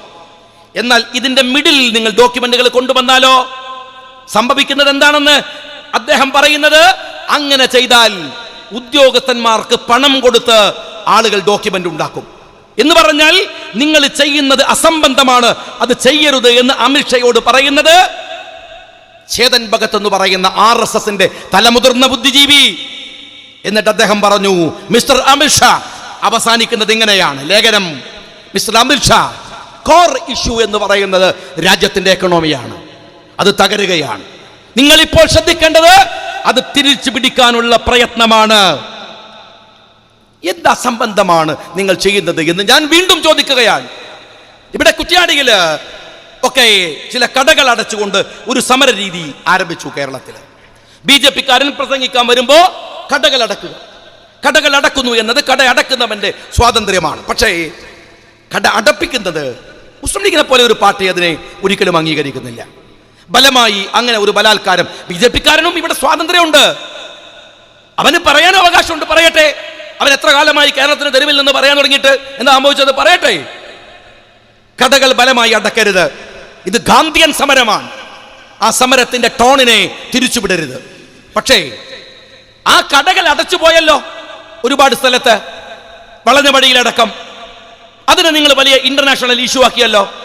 ഞാൻ നിങ്ങളോട് ചോദിക്കുന്നത്, അങ്ങനെ ബഹിഷ്കരിക്കുന്നതിനെ ഒരു ഇന്റർനാഷണൽ ഇഷ്യൂ ആക്കാൻ, ഒരു വിഷയമാക്കാൻ നിങ്ങൾക്ക് എന്താ അവകാശം? നിങ്ങൾക്ക് എന്താ അവകാശം? നിങ്ങൾ ദീപിക പട്കോൺ JNU-ല് പോയി അവരുടെ ചപ്പക്ക് എന്ന് പറയുന്ന സിനിമ വന്നപ്പോ ഈ സംഘ് പരിവാര ഭ്രാന്തന്മാർ ഇറങ്ങിയിട്ട് പറഞ്ഞത് അത് ബഹിഷ്കരിക്കണമെന്നാണ് അല്ലേ? അതിന് ന്യായം എന്താണ്? നിങ്ങൾ കുട്ടികളോട് ചോദിക്കുക, ആരാണ് ക്യാപ്റ്റൻ കൂൾ? അവര് പറയും ധോണിയാണ്. ഇന്ത്യൻ ക്രിക്കറ്റിന്റെ ഇതിഹാസമായ ധോണി, സൗമ്യനായ ധോണി. ആ ധോണിയുടെ BCCയുടെ എഗ്രിമെന്റ് നിങ്ങൾ എന്താ പുതുക്കി കൊടുക്കാത്തത്? എന്താ കൊടുക്കാത്തത്? ഛത്തീസ്ഗഡിൽ നിങ്ങളുടെ തെരഞ്ഞെടുപ്പ് പ്രചരണത്തിന് പോകാൻ പറഞ്ഞപ്പോ പറ്റില്ല എന്ന് പറഞ്ഞു. നിങ്ങളുടെ അഭിപ്രായം എന്താണ്? മൈക്രോസോഫ്റ്റിന്റെ സത്യ നടേല ഇന്ത്യയിലേക്ക് വന്നപ്പോ ആ സത്യ നടേലയെ നിങ്ങൾ ബഹിഷ്കരിച്ചില്ലേ? എന്നാ പിന്നെ കുറച്ച് ഉളുപ്പുമാനം ഉണ്ടെങ്കിൽ ആ ട്വിറ്ററും ഫേസ്ബുക്കും കൂടി ഒന്ന് ബഹിഷ്കരിക്കുക, എന്നാൽ ഈ രാജ്യം രക്ഷപ്പെടും. RSSകാരെ അതോട് ബഹിഷ്കരിക്കും, അത് ബഹിഷ്കരിക്കും. അതില്ല. നിങ്ങൾ ആമസോണിന്റെ നേതാവ്, അതിന്റെ ക്യാപ്റ്റൻ, അതിന്റെ ഉടമ ഇന്ത്യയിലേക്ക് വന്നപ്പോ അദ്ദേഹത്തെയും ബഹിഷ്കരിക്കാൻ നിങ്ങൾ പോയി. ജോഷോഗി വന്നപ്പോ 1 മില്യൺ ആളുകൾക്ക് തൊഴിൽ കൊടുക്കുമെന്ന് പറഞ്ഞ ആമസോണിനെ നിങ്ങൾ ബഹിഷ്കരിച്ചു. പിന്നെ നിങ്ങൾ എങ്ങനെയാണ് ബഹിഷ്കരണത്തെ കുറിച്ച് പറയാ? എങ്ങനെയാ പറയാ? നിങ്ങൾക്കൊരു സംവാദത്തിന്റെ മുമ്പിൽ നിൽക്കാനുള്ള കഴിവില്ല. ഞാൻ എൻ്റെ പ്രിയപ്പെട്ട യൂത്ത് ലീഗുകാരോട്, ജനാധിപത്യ വിശ്വാസികളോട് പറയട്ടെ, ഈ സമരത്തിന്റെ മുമ്പിൽ നിൽക്കുമ്പോ ഒന്ന് നിങ്ങൾ ആദ്യം ഉറപ്പിക്കണം, അത് ഭയപ്പെടരുത് എന്നാണ്. ഭയപ്പെടരുത്. നിങ്ങളെ ഭയപ്പെടുത്താനാണ് ഫാഷിസം ശ്രമിക്കുന്നത്. നിങ്ങൾ ഭയപ്പെടാതിരുന്നാൽ ഫാഷിസം തോൽക്കുകയും നമ്മൾ ഭയപ്പെട്ടാൽ ഫാഷിസം ജയിക്കുകയും ചെയ്യും. അല്ലെങ്കിൽ എന്തിനാ ഭയപ്പെടുന്നത്? എല്ലാവരിലും ഭയമുണ്ടാക്കുന്നു. ഇത് അപകടമാണ്, ഇത് അപകടമാണ്. വീട്ടമ്മമാരിൽ ഭയമുണ്ടാക്കുന്നു. അതിന്റെ ഒരു അപകടം നിങ്ങൾക്കറിയുമോ? മുസ്ലിം ലീഗ് രാഷ്ട്രീയ പാർട്ടി കേരളത്തിൽ പടുത്തുയർത്തിയ ഒരു ജനാധിപത്യ ബോധത്തിന്റെ സയൻസ് ഉണ്ട്. അതെന്താണെന്നറിയുമോ? ഭയപ്പെട്ട് നിൽക്കുന്ന ഈ തെരുവുകളിലെ, ഗ്രാമങ്ങളിലെ മുസ്ലിങ്ങൾക്കരികിലേക്ക് ലീഗ് വന്നു. CH മുഹമ്മദ് കോയ സാഹിബ് അവരോട് സംസാരിച്ചു മനോഹരമായ വാഗ്ദോരണിയിൽ. അദ്ദേഹം പറഞ്ഞു, നിങ്ങൾ പേടിക്കരുത്, നിങ്ങളുടെ മണ്ണാണിത്. എന്തിനാ അന്നങ്ങനെ പറഞ്ഞത് എന്ന് കുട്ടികൾക്ക് സംശയം ഉണ്ടായിരുന്നോ? ഇപ്പൊ ഉണ്ടാവില്ല.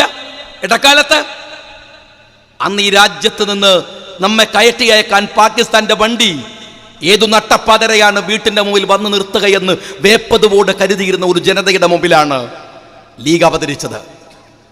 അവിടെ ലീഗ് പറഞ്ഞത് ആരും എവിടേക്കും പോവില്ല, ഇത് നമ്മുടെ മണ്ണാണ്, നമ്മൾ നേടിയെടുത്ത സ്വാതന്ത്ര്യമാണിത്. സംശയമുള്ളവർ ഈ മണ്ണെടുത്തൊന്ന് മണത്ത് നോക്ക്. നിന്റെ പിതാമഹന്റെ ചോരയുടെ മണം അതിനകത്തുണ്ട്. അതുകൊണ്ട് ഇവിടെ ജീവിക്കുമെങ്കിൽ അതിജീവിക്കും. അങ്ങനെ ഒരു അതിജീവനത്തിന്റെ ചരിത്രമാണ് കേരളത്തിലെ, ഇന്ത്യയിലെ മുസ്ലിം ചരിത്രം എന്ന് പറയുന്നത്. ഭയപ്പെട്ടിരുന്നെങ്കിൽ അന്ന് അവസാനിക്കുമായിരുന്നു. പ്രവാചകൻ സല്ലല്ലാഹു അലൈഹി വസല്ലം തങ്ങളുടെ ഏറ്റവും ശക്തമായ ഒരു ഹദീസ് ഉണ്ട്. അതിങ്ങനെയാണ്: നിങ്ങൾ ഇബാദത്ത് ചെയ്യുമ്പോൾ നാളെ മരിക്കുമെന്ന് നിങ്ങൾ വിചാരിക്കണം. പ്രാർത്ഥിക്കുമ്പോൾ നാളെ മരിക്കുമെന്ന് വിചാരിക്കണം. അതെന്തിനാ അറിയോ? നമുക്കൊക്കെ അറിയാം, നമ്മളൊക്കെ സാധാ മനുഷ്യന്മാരല്ലേ. നിസ്കരിക്കാൻ കൈയെട്ടിയാലാണ് ഓർമ്മ പോയി എല്ലാ കണക്കും നമുക്ക് ഓർമ്മ വരിക. കിട്ടാനുള്ള പൈസയും കൊടുക്കാനുള്ള പൈസ ഒക്കെ അപ്പഴ ഓർമ്മ വരിക. അതിന് മനഃശാസ്ത്രപരമായി പ്രവാചകന്റെ ഒരു അപ്രോച്ചാണ്. എന്തെന്നറിയോ? നിങ്ങൾക്ക് എഴുത്തിതാളിൽ നിന്ന് സുജൂദിലേക്ക് പോകാൻ കഴിയണമെന്നില്ല. അള്ളാഹു തീരുമാനിച്ചാൽ നാളെ മരിക്കും ഞാൻ എന്ന് നിങ്ങൾ വിചാരിക്കുക, ഒരു ഇത്തിരി കോൺസെൻട്രേഷൻ കിട്ടും. അതേ പ്രവാചകൻ പറഞ്ഞു, നിങ്ങൾ കൃഷി ചെയ്യുമ്പോൾ, ഒരു മരം നടുമ്പോൾ നിങ്ങൾ ഒരുപാട് കാലം ജീവിച്ചിരിക്കുമെന്ന് വിചാരിക്കണം. എന്തിനാണെന്നറിയോ? നിങ്ങൾ നാളെ മരിക്കുമെന്ന് തോന്നിയാൽ നിങ്ങളൊരു തൈ നടാൻ പോവോ? പോയി പണിയൊക്കാൻ പറയും, നാളെ മരിക്കാൻ കാലത്ത് തൈ കെട്ടിട്ട് ആര് തിന്നാനാണ് എന്ന് വിചാരിക്കുന്നതാണ്.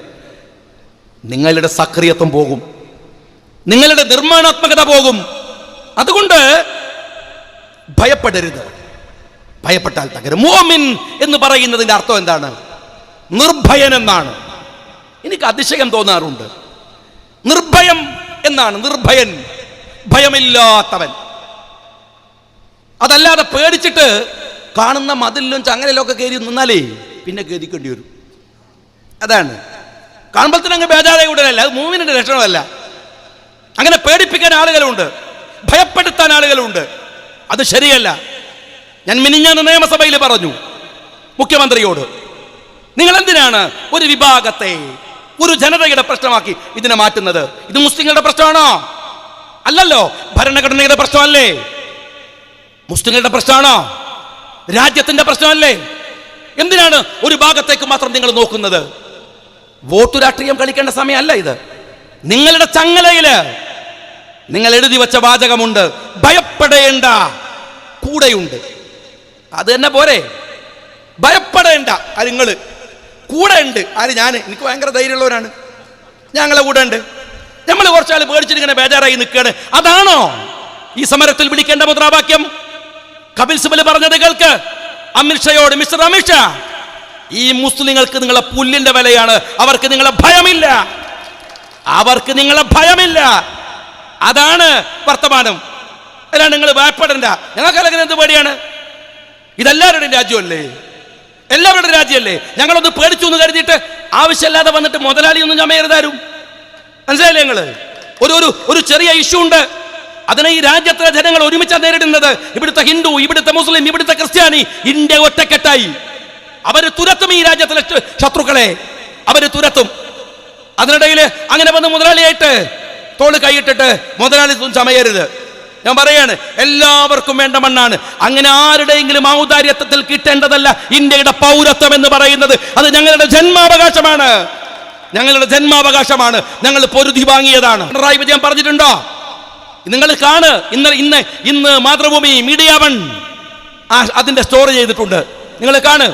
മുഖ്യമന്ത്രി ഉത്തരം പറഞ്ഞില്ല. അരി എത്ര? ചോദ്യം അതാണ്. ഉത്തരം പറഞ്ഞത് സെൻസസിൽ NPR ഇല്ല എന്നാണ്. എന്താ ചോദിച്ചത്? എന്താ പറഞ്ഞത്? ഞാൻ ചോദിച്ചത് ഡിറ്റൻഷൻ സെന്ററിനെ കുറിച്ചാണ്, ഉത്തരം പറഞ്ഞത് സെൻസസിനെ കുറിച്ചാണ്. എങ്കിൽ സെൻസസിനെ കുറിച്ച് ഞാൻ ചോദിക്കാം. ഞാൻ അടിയന്തര പ്രമേയം കൊണ്ടുവന്നല്ലോ നിയമസഭയിൽ. ഞാൻ പറയുന്നത് നിങ്ങൾ ശുദ്ധമായ കള്ളത്തരം കളിക്കുകയാണ്. എന്താ കാര്യം എന്ന് കൂടെ ആദ്യം പറയാം. പിണറായി വിജയൻ സഖാവിന്റെ വാല് BJP ഗവൺമെന്റിന്റെ അമ്മിക്കടിയിലാണ്, ഒരു സംശയമില്ല. കാരണം എന്താ അറിയോ? നിങ്ങൾ DK അറസ്റ്റ് ചെയ്തു. ഇവർക്ക് കണ്ണും ചെവിയില്ലാത്തവരാണ്, കേന്ദ്രം ഭരിക്കുന്ന എല്ലാവർക്കും അറിയാം. DK അറസ്റ്റ് ചെയ്തു. ചിദംബരത്തെ അറസ്റ്റ് ചെയ്തു.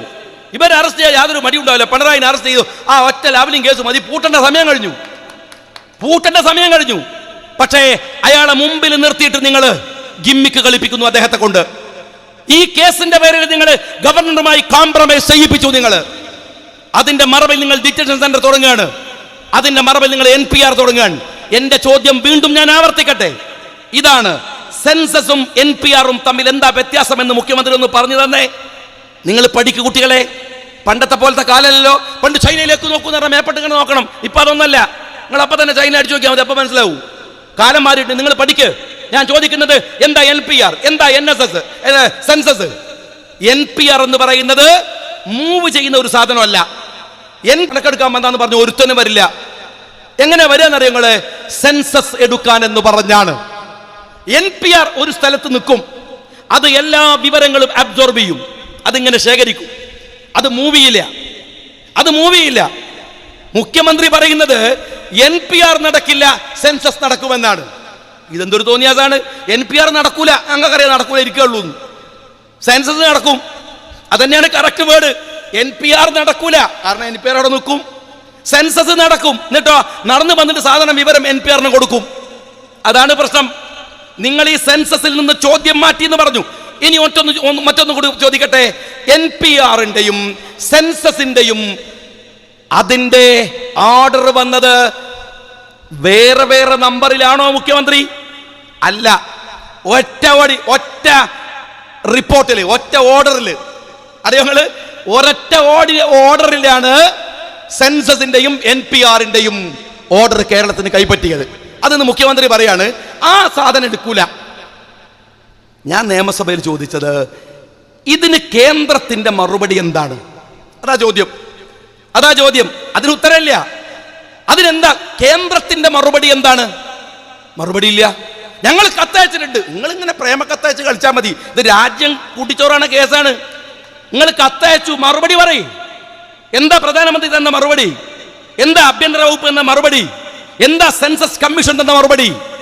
ഒരു മറുപടിയുമില്ല. ഞാൻ മുഖ്യമന്ത്രിയോട് പറഞ്ഞു, അങ്ങയുടെ നിസ്സഹായ അവസ്ഥ ഞങ്ങൾക്ക് മനസ്സിലാവും. കാരണം ഇതൊരു ഫെഡറൽ സിസ്റ്റം ഉള്ള രാജ്യമാണ്. ഒരു ഫെഡറൽ സിസ്റ്റത്തിനകത്ത് നിങ്ങൾക്ക് ഒരു സ്റ്റേറ്റിന് പരിമിതിയുണ്ട്. NPR-ൽ നമുക്കൊന്നും ചെയ്യാനാവില്ല. നമുക്ക് ഈ രാജ്യത്തിലെ NRC-യിൽ ഒന്നും ചെയ്യാനാവില്ല. ഈ രാജ്യത്തിലെ CAA-യിൽ നമുക്ക് മാത്രം ഒരു നിയമം ഉണ്ടാക്കാൻ കഴിയില്ല. വസ്തുതയാണ് മുഖ്യമന്ത്രി. പക്ഷേ NPR-ന്റെ ഞാൻ കൊടുക്കില്ല. ആ മമതാ ബാനർജി കൊടുക്കില്ല എന്ന് പറഞ്ഞപ്പോ നിങ്ങൾ കൊടുക്കില്ല എന്ന് പറഞ്ഞില്ല. നിങ്ങൾ ഇതിന് വിളിച്ച മീറ്റിംഗിൽ പോയി ഡൽഹിയിൽ. മമതാ ബാനർജി പോയില്ല. നിങ്ങൾ ആ മീറ്റിംഗിൽ പങ്കെടുത്തു. മുഖ്യമന്ത്രി സഭയെ തെറ്റിദ്ധരിപ്പിച്ച് നുണ പറഞ്ഞു. എന്താ നുണന്നറിയോ? ഞങ്ങൾ അവിടെ വിയോജന കുറിപ്പ് എഴുതിയിട്ടില്ല. കളവാണ്. ഞങ്ങൾ വിവരാവകാശത്തിന് കൊടുത്തിട്ടുണ്ട്. അത് വരട്ടെ. കൊടുത്തിട്ടില്ല. ഒരു പത്രത്തിൽ പോലും നിങ്ങൾ പറഞ്ഞിട്ടില്ല. നിങ്ങൾ ഇതിന്റെ മറവില് രാഷ്ട്രീയം കളിക്കുകയാണ് വളരെ കൃത്യമായി. ഇത് അപകടമാണ്. ഞാൻ എൻ്റെ പ്രിയപ്പെട്ട സഹോദരന്മാരോട് പറയുന്നത്, ഇതിലെ രാഷ്ട്രീയത്തെ നിങ്ങൾ തിരിച്ചറിയണം. ഇതിനിടയിൽ രാഷ്ട്രീയം മറക്കരുത്. ഞാൻ ആദ്യമേ പറഞ്ഞു, രാഷ്ട്രീയം മറന്നാൽ തീർന്നു എല്ലാം. രാഷ്ട്രീയമാണ് അടിസ്ഥാന ഘടകം. ഇതിനെന്താ പരിഹാരം? അതുമാണല്ലോ ആലോചിക്കുക. ബുദ്ധിയുള്ള സമൂഹം ആലോചിക്കേണ്ട ഒരു കാര്യം എന്താണെന്ന് വെച്ചാൽ, വെറുതെ ഇങ്ങനെ വന്നിട്ട് KM ഷാജി പ്രസംഗിക്കുക, സാദിഖ് അലി പ്രസംഗിക്കുക, റഷീദ് പ്രസംഗിക്കുക എന്നൊക്കെ പറഞ്ഞിട്ട് ഒരാൾ പ്രസംഗിച്ച് പോക്കല്ലോ. പ്രസംഗിക്കുമ്പോൾ അതിനപ്പുറത്തൊരു വസ്തുത ഉണ്ട്. ഇതെന്ന് പരിഹാരം വേണ്ടേ? എന്താ പരിഹാരം? പരിഹാരം രാഷ്ട്രീയമാണ്.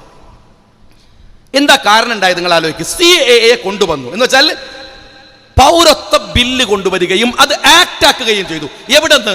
മാലാകമാർ ആകാശത്തു നിന്ന് ഇറങ്ങി വന്ന് ഇന്ത്യയിൽ CAA ഉണ്ടാക്കിയതാണോ? അല്ല, ഇന്ത്യയുടെ പാർലമെന്റിലാണ് അത് ഉണ്ടാക്കിയത്. പാർലമെന്റിന് 2 സഭയുണ്ട്. ഒന്ന് രാജ്യസഭ, ഒന്ന് ലോകസഭ. ഈ 2 സഭയിലും ഭൂരിപക്ഷം ഉണ്ടാകണം. അപ്പൊ എന്താ ഇത് ചെയ്യേണ്ടത്? തെരുവിൽ നടക്കുന്ന രാഷ്ട്രീയ സമരങ്ങളെ മുഴുവൻ സ്വാംശീകരിച്ചെടുത്ത് അതിനെ ഒരു ജനാധിപത്യ കരുത്താക്കി മാറ്റി ഇന്ത്യൻ പാർലമെന്റിലേക്ക് ആളുകളെ പറഞ്ഞയക്കുക. അവിടെ ഈ BJP-യെ തോൽപ്പിക്കാനുള്ള കരുത്ത് പാർലമെന്റിൽ ഉണ്ടാവുക. ഈ കൊണ്ടുവന്ന CAA റദ്ദ് ചെയ്യുകയും രാജ്യത്തിന്റെ തനിമയെ വീണ്ടെടുക്കുകയും ചെയ്യുക. ഇതാണല്ലോ പരിഹാരം. ശരി, ഇതാണ് പരിഹാരം. അതാണ് പരിഹാരമെങ്കിൽ ഇങ്ങനെ ഒരു പരിഹാരത്തിന് വേണ്ടി ഞങ്ങൾ ശ്രമിക്കുകയാണ്. അങ്ങനെ ശ്രമിക്കുമ്പോൾ ബഹുമാന്യനായ സഖാവ് പിണറായി വിജയന്റെ പണി എന്താണ്? അത് പറ്റൂല, രാഹുൽ ഗാന്ധി, അമുൽ ബോബിയൻ, കോൺഗ്രസ് വരാൻ പറ്റൂല, ഞങ്ങൾ ശരിയാക്കിക്കാളൂ. പിന്നെ എങ്ങനെയുള്ള ചങ്ങായി ഈ രാജ്യം നന്നാവുക? നിങ്ങളിങ്ങനെ ശരിയാക്കിയല്ലേ BJP വന്നത് അല്ലേ? ശരിയാക്കി നിങ്ങൾ തീർന്നു പോയില്ലേ? നിങ്ങൾ എന്താ പറയുന്നത്? പിണറായി വിജയൻ പറഞ്ഞ എന്താണ്? ഇത് സുരക്ഷിത കോട്ടയാണ്. ഏത്? കേരളയിൽ. ഇത് സുരക്ഷിത കോട്ടയാണ്. ഞാൻ ചോദിക്കട്ടെ, ഇതുപോലൊരു സുരക്ഷിത കോട്ട ബംഗാളിലില്ലായിരുന്നോ? ആ കോട്ട ഇപ്പം എവിടെയാണ്? അവിടെ നിങ്ങൾ സുരക്ഷിതരല്ല, കണ്ട നാട്ടുകാർ ചെവിക്കുറ്റി കടിക്കും ബംഗാളിൽ. അത് നിങ്ങൾ CPM സുരക്ഷിതരല്ല. നിങ്ങൾ സുരക്ഷിത കോട്ട എവിടെ? ത്രിപുര. അടുത്ത സ്ഥിതി എന്താ? ഇപ്പോൾ അങ്ങോട്ട് പോണ വിസ വേണം. ഇവിടെ ഇപ്പോൾ KMCCൻ്റെ ആൾക്കാർ ഇരിക്കുന്നുണ്ട്. ഇവിടെ ഇതാ ഡൽഹിക്കൊക്കെ ഉണ്ട്. ഇവരൊക്കെ വിദേശത്ത് പോകുന്ന ആൾക്കാരാണ്. നിങ്ങളൊന്ന് പോയി നോക്ക്. നിങ്ങൾക്ക് ഇന്തോനേഷ്യ, ലോകത്തിലെ 10-36 രാജ്യങ്ങളിൽ ഇറങ്ങാൻ വിസ വേണ്ട. വിസ വേണ്ട. അറിയാം നിങ്ങൾ? ഇപ്പൊ ഖത്തറിൽ പോകാൻ വിസ വേണ്ട. ഗൾഫിൽ സൗദി റിലാക്സ് ചെയ്യുന്നു വിസ നിയമങ്ങൾ. UAE 10 വർഷത്തേക്കുള്ള വിസ ഒക്കെ കൊടുക്കുകയാണ്. ഇവിടെ രാജ്യം മുഴുവൻ റിലാക്സ് ചെയ്യാണ്. പക്ഷെ നിങ്ങളെ ത്രിപുര ഉണ്ടല്ലോ, പഴയ സ്വർഗത്തിൽ, അവിടെ പോണ വിസ വേണം. വിവരം അറിഞ്ഞിട്ടില്ല സഖാക്കൾ, വിവരം അറിഞ്ഞിട്ടില്ല. ഇന്റർലൈൻ പെർമിറ്റ് എന്ന് പറയും. മോഡി അതും ചെയ്തു. ഇന്ത്യയിലെ 7ഓളം സ്റ്റേറ്റുകൾക്കകത്തേക്ക് ഇനി ഈ ചാവക്കാട്ടുകാരൻ, നിങ്ങൾ ലോകം മുഴുവൻ വ്യാപിച്ചു കിടക്കുന്ന പ്രവാസികളുടെ നാടല്ലേ ഈ ചാവക്കാട് എന്ന് പറയുന്നത്. നിങ്ങളൊന്ന് പോയി നോക്ക്. ലോകത്തേടെയും പോകാം. പക്ഷെ മോഡിന്റെ ത്രിപുരയിൽ, ഇന്ത്യയിൽ പോണെങ്കിൽ ത്രിപുര പോണ വിസ വേണം. നിങ്ങളെ സ്വർഗരാജ്യം അത്. അതുകൊണ്ട് വെറുതെ ബടായി പറഞ്ഞിട്ട് എന്നിട്ട് പറയാണ് മുസ്ലിങ്ങളെ നിങ്ങൾ പേടിക്കണ്ട, ഞാൻ ഉള്ളിടത്തോളം കാലം. നിങ്ങളങ്ങ് മരിച്ചുപോയ ഞങ്ങൾ എന്ത് ചെയ്യും പിണറായി വിജയ? ആരേ ചോദിക്കുകയാണ്. നിങ്ങൾ ഉള്ളിടത്തോളം എന്തൊരു വിഡിത്ത നിങ്ങൾ ഈ പറയണത്? ഒരു രാഷ്ട്രീയം സംസാരിക്കേണ്ടത് അതാണോ? നിങ്ങളിപ്പോ ചോദിക്കണല്ലേ രാഹുൽ ഗാന്ധി എവിടെ? എടോ, രാഹുൽ ഗാന്ധി ഉണ്ടായിരുന്നു ഇവിടെ തന്നെ, ഇപ്പോഴും ഉണ്ട്. 2 കൊല്ലം ആ മനുഷ്യൻ ഇന്ത്യയുടെ തെരുവുകൾ മുഴുവൻ കറങ്ങി, എല്ലായിടത്തും പോയി. നിന്റെ വാതിലിന്റെ മുമ്പിൽ വന്ന് മുട്ടി വിളിച്ച് ഇതാ 2 ചെകുത്തന്മാര് വരികയാണ്, സൂക്ഷിച്ചോ, അവര് വന്ന ഈ നാട് തകരും, അതുകൊണ്ട് സൂക്ഷിക്കണം സൂക്ഷിക്കണം സൂക്ഷിക്കണം എന്നാ മനുഷ്യൻ ഇങ്ങനെ പറഞ്ഞു നടന്നപ്പോ നിങ്ങൾ പറഞ്ഞു പോയി പണിയൊക്കെ, ഞങ്ങൾ ഈ ജനാധിപത്യ ശക്തി BJP-നെയും കോൺഗ്രസിനെയും തകർത്ത് ഇന്ത്യ ഭരിക്കും. ആരിവരെ ഈ എഴുന്നേറ്റിക്കാൻ കാലിനാവതില്ലാത്തവർ പറയണ് ഏത് ഞങ്ങൾ ഇന്ത്യ ശരിയാക്കും. അവസാനം ആ മനുഷ്യൻ തോറ്റു. ഇന്ത്യ മനുഷ്യനെ തോൽപ്പിച്ച് കളഞ്ഞിട്ട് 2 ചെകുത്താന്മാർ ഇന്ത്യയിലെ വന്ന ഉപയോഗിക്കുക. രാഹുൽ ഗാന്ധി എവിടെയാണ്? സൗര്യല്ലേ പറഞ്ഞു തരാൻ? സൗര്യല്ല, സമയമുള്ളപ്പം വന്നോളൂ. നിങ്ങൾ ആരോട് ചോദിക്കാൻ? നിങ്ങൾക്ക് എന്താ അർഹതയുള്ളത്? ഞാൻ പറയണത് രാജ്യത്തിലെ ജനാധിപത്യത്തെ കരുപ്പിടിപ്പിക്കേണ്ട ഘട്ടത്തിൽ നിങ്ങളത് ഭിന്നിപ്പിക്കാൻ നടന്നു. രാജ്യത്തെ BJP-യെ ഒതുക്കാൻ വന്ന രാഷ്ട്രീയത്തെ നിഷ്കാസനം ചെയ്യാൻ നിങ്ങൾ രാജ്യത്തിറങ്ങി. എന്നിട്ട് ഇവിടുത്തെ മുസ്ലിം കമ്മ്യൂണിറ്റിയോടുള്ള സ്നേഹത്തിന്റെ ഊക്ക് നിങ്ങൾ കാണണം. ഇവിടെ ഒരു ഭാഗത്ത് ഈ പൗരത്വ പ്രശ്നമൊക്കെയായിട്ട് നമ്മളിങ്ങനെ ബേജാറായി നടക്കുന്നതാണ് ഇവരെ വിചാരം. വേറെ ഒന്നും ശ്രദ്ധിക്കൂലല്ലോ. നിങ്ങൾക്കറിയുമോ, കേരളത്തിന്റെ ചരിത്രത്തിൽ ഉണ്ടായിട്ടില്ല. കേരളത്തിൽ 13 യൂണിവേഴ്സിറ്റി ഉണ്ട്. ആ 13 യൂണിവേഴ്സിറ്റികളിൽ 65 സ്റ്റാറ്റ്യൂട്ടറി പോസ്റ്റുകളുണ്ട്. ആ സ്റ്റാറ്റ്യൂട്ടറി പോസ്റ്റുകളിൽ ഗവൺമെന്റിന്റെ ഇംഗിതത്തിനനുസരിച്ച് വെക്കലാണ്. മാറി മാറി വരുന്ന ഗവൺമെന്റ്. എന്നാലും ഏത് ഗവൺമെന്റ് വന്നാലും ഇവിടുത്തെ സാമുദായിക പരിരക്ഷ അവിടെയൊക്കെ കൊടുക്കും, അവിടെയൊക്കെ ഉണ്ടാവും എല്ലാ കാലത്തും. എന്നാൽ ഇന്നത്തെ കേരളത്തിന്റെ 13 യൂണിവേഴ്സിറ്റികളെ അവസ്ഥ അറിയോ നിങ്ങൾക്ക്? ഒരു മുസ്ലിം, ഒരു ദളിതൻ, ഒരു ഈഴവൻ, ബാക്കി വരുന്നത് മുഴുവനും ഭൂരിപക്ഷവും മറ്റ് സവർണ സമുദായങ്ങൾ. പിണറായി വിജയൻ എന്താ മനസ്സിലാക്കിയത്? ഒരു ഭാഗത്ത് ഇങ്ങനെ മൊലിയാരൊക്കെ തൊട്ട് തടവി ഞങ്ങൾ കൂടെ ഉണ്ടെന്ന് പറഞ്ഞ് കെട്ടിപ്പിടിച്ച് കിടക്കുകയാണ്. മറുഭാഗത്ത് ഒരു ജനതയെ നിങ്ങൾ നിഷ്കാസനം ചെയ്യാൻ RSS-ഉം സംഘപരിവാരും ചെയ്യുന്ന എന്താണെന്നറിയോ? സാമൂഹ്യ ഇടങ്ങളിൽ നിന്ന് മുസ്ലിങ്ങളെ തുരത്തുകയാണ്. വൃത്തിയായി നിങ്ങളും അത് ചെയ്യുകയാണ്. ഈ രാജ്യത്തിന്റെ പൊതു ഇടങ്ങളിൽ നിന്ന് നിങ്ങൾക്ക് കഴിയുന്ന അധികാരം ഉപയോഗിച്ച് നിങ്ങൾ അവരെ ബഹിഷ്കരിക്കുകയാണ്, അവരെ ഇല്ലാതെയാക്കുകയാണ്. എന്നിട്ട് കള്ള രാഷ്ട്രീയം പറഞ്ഞിട്ട് ഇവിടുത്തെ BJP-ക്ക് കുടലൂതി. BJP എന്തിനാ കേരളത്തില്? എനിക്കറിയാം കണ്ണൂരിൽ എന്തിനാ BJP ആവശ്യമുണ്ടോ? വടകര താലൂക്കിൽ എന്തിനാ BJP ആവശ്യമുണ്ടോ? ഇല്ലല്ലോ. CPM എന്ന് പറയുന്ന വർഗീയ രാഷ്ട്രീയ പാർട്ടിയുടെ തനിനിറം കാണിക്കുന്ന ഇടങ്ങളാണ് അവിടെയൊക്കെ. മാന്യമായിട്ട് പോലും ഒരു ജനതയോട് പെരുമാറാത്തവർ. എന്നിട്ട് CA വന്നപ്പോ കുറച്ച് ആള് പേടിച്ചു എന്ന് കരുതി അങ്ങ് കെട്ടിപ്പിടിച്ചിട്ട് ഇതൊക്കെ മറച്ചു വെച്ച് കളയാമെന്ന് നിങ്ങൾ വിചാരിക്കരുത്. ഈ സമരത്തിനിടയിലും നിങ്ങൾ രാഷ്ട്രീയത്തെ മറക്കരുത്. ഞാനത് വളരെ കൃത്യമായി പറയുന്നു. അത് മറന്നുപോയാൽ നിങ്ങൾ ഇന്ത്യൻ സ്വത്വത്തെ അംഗീകരിക്കണം, ഇന്ത്യൻ രാഷ്ട്രീയത്തെ അംഗീകരിക്കണം. ഈ രാജ്യത്തൊരു ജനാധിപത്യ കരുത്തോടെ നമുക്ക് ഒരുമിച്ച് നിൽക്കാൻ കഴിയണം. അതിന് കഴിയണില്ല. എന്നിട്ട് നിയമസഭയിൽ നിന്ന് വലിയ ചാരിത്ര പ്രസംഗമാണ്. എന്താ പ്രസംഗം എന്നറിയോ? പിണറായി വിജയന്റെ എന്താ ലീഗുകാരാ നിങ്ങൾ സമരത്തിന് വരാഞ്ഞത്? ശരി, ഞങ്ങൾക്ക് ഭയങ്കര തെറ്റുപറ്റി. ഞാൻ ചോദിക്കട്ടെ, ബഹുമാന്യനായ സഖാവ് പിണറായി വിജയ, നിങ്ങൾ മമതാ ബാനർജിന്റെ ഏത് പ്രകടനത്തിലാണ് പോയി നിന്നിരുന്നത്? ഒരു പ്രകടനം വരെ ഷാഗ കമ്മിറ്റിന്റെ പോയിനാ? ഇന്ത്യയില് ഈ നരേന്ദ്രമോദിക്കെതിരെ നെഞ്ചു വിരിച്ചു പൊരുതുന്ന ഒരു സ്റ്റേറ്റ് ആണ് പശ്ചിമ ബംഗാൾ എന്ന് പറയുന്നത്. അതിന്റെ നായികയാണ് മമതാ ബാനർജി. ആ മമതാ ബാനർജിയുടെ കൂടെ തെരുവിൽ നടക്കുന്ന ഒരു സമരത്തിൽ നിങ്ങളില്ല. എന്താ പങ്കെടുക്കാത്തത്? എന്താ പങ്കെടുക്കാതെ? പാർട്ടിയുടെ സെക്രട്ടറി പറഞ്ഞല്ലോ പങ്കെടുക്കണം. പിണറായി വിജയന്റെ കണ്ണൂർ ലോബി പറഞ്ഞു പങ്കെടുക്കരുത്. എന്നിട്ട് ഇവിടെ വന്നിട്ട് പറയാണ് നിങ്ങളുടെ സമരത്തിൽ പങ്കെടുക്കണം. നിങ്ങൾ ചങ്ങല ഉണ്ടാക്കിയ ഞങ്ങൾ വന്നോണം. ഞങ്ങൾ ചോദിക്കാനും പറയാണ്ട് ഉണ്ടാക്കുന്ന സാധനത്തിന് വന്ന് നിൽക്കാൻ മുനീർ സാഹിബ് പറഞ്ഞ പോലെ ഞങ്ങൾ ആരാധി ഏർപ്പാടിൽ ഉള്ള ആളുകളൊന്നുമല്ല. അതിന്റെ കാര്യമൊന്നുമില്ല. അതുകൊണ്ട് ഞാൻ ചെറുപ്പക്കാരോട് പറയുന്നത്, ഈ സമരത്തെ അതിന്റെ സ്പിരിറ്റ് ചോരാതെ യൂത്ത് ലീഗുകാരാ കൊണ്ടുപോകാൻ കഴിയണം. ഈ നാട്ടിലെ ജനങ്ങളെ മുഴുവൻ ഒരുമിപ്പിച്ച് നിർത്തി ഈ നാട്ടിലെ പൊതു ഇടങ്ങളെ നമ്മൾ വർദ്ധിപ്പിക്കണം. നാട്ടിലെ ലൈബ്രറികൾ, നാട്ടിലെ ഗവൺമെന്റ് ആശുപത്രികൾ, രാജ്യത്തിലെ ഗവൺമെന്റ് സ്കൂളുകൾ, നമ്മുടെ രാജ്യത്തിലെ പൊതു ഇടങ്ങൾ യൂത്ത് ലീഗുകാരോട് ഞാൻ പറയുന്നു, ഇതൊരു തിരിച്ചറിവിന്റെ കാലമാണ്. എങ്ങനെയുള്ള തിരിച്ചറിവ്? ജനാധിപത്യത്തിന്റെ ശുദ്ധീകരണ സമയമാണിത്. ആ ശുദ്ധീകരണ സമയത്ത് നമ്മൾ കരുത്തോടെ അതിന് മുന്നിട്ടിറങ്ങണം. ഓരോ സമരങ്ങളും വലിയ തിരിച്ചറിവാണ്. ഗാന്ധിജി അങ്ങനെയായിരുന്നു. ഗാന്ധിജി ഉപ്പ് വറ്റിച്ചുണ്ടാക്കാൻ ശ്രമം നടത്തുമ്പോ അതൊരു സമരം മാത്രമായിരുന്നില്ല, അതൊരു മെസ്സേജ് ആയിരുന്നു. ചർക്കയിൽ തന്റെ വസ്ത്രം കോർത്തുണ്ടാക്കുമ്പോ അതൊരു മെസ്സേജ് ആയിരുന്നു. ആ ഗാന്ധിജിയാണ് ഇന്ത്യയുടെ സമരനായകനായി നമ്മുടെ മുമ്പിലുള്ളത്. 1947 ഇന്ത്യ സ്വാതന്ത്ര്യം കിട്ടാൻ മണിക്കൂറുകൾ മാത്രം ബാക്കിയുള്ളപ്പോഴാണ് ഗാന്ധിജി പറയുന്നത് ഞാൻ നിരാഹാരം കിടക്കുകയാണ്. ഉപവാസമായിരുന്നു ഗാന്ധിജിയുടെ സമരത്തിന്റെ ഏറ്റവും വലിയ ആയുധം. അപ്പൊ എല്ലാവരും നെഹ്റു പോയിട്ട് പറഞ്ഞു, ബാപ്പുജി എന്താണ്, ആളുകൾ സ്വാതന്ത്ര്യം കിട്ടുന്ന ആവേശത്തിലാണ്, നിങ്ങൾ ചെയ്യരുത്. ബാപ്പുജി പറഞ്ഞു, ഈ ജനങ്ങള് പോലീസുകാരൻ എന്തിനാ ആക്രമിക്കണത്, തെരുവിൽ എന്തിനാ യുദ്ധം ചെയ്യണത്? ബാപ്പുജി പറഞ്ഞു എന്താണ് നെഹ്റു പറഞ്ഞു, ബാപ്പുജി അത് ഉണ്ടാവില്ല, നമുക്ക് നിർത്താം. വേണ്ട, എന്തു സ്വാതന്ത്ര്യം? മനുഷ്യർ തമ്മിൽ തല്ലിയിട്ട് ചോര ഒഴുക്കിയിട്ട് ഈ രാജ്യത്തിന്റെ വ്യവസ്ഥിതിയെ പോലീസിനെ വെല്ലുവിളിച്ച് ഈ രാജ്യത്തെ നിയമത്തെ വെല്ലുവിളിച്ച് എന്തിനാണ് ഈ സ്വാതന്ത്ര്യം? നമുക്ക് വേണ്ട. അതിലവർ ബ്രിട്ടീഷ് ഭരിക്കട്ടെ, അതും ഇതൊന്നല്ലേ. ഞാൻ നിരാഹാരമിരിക്കും.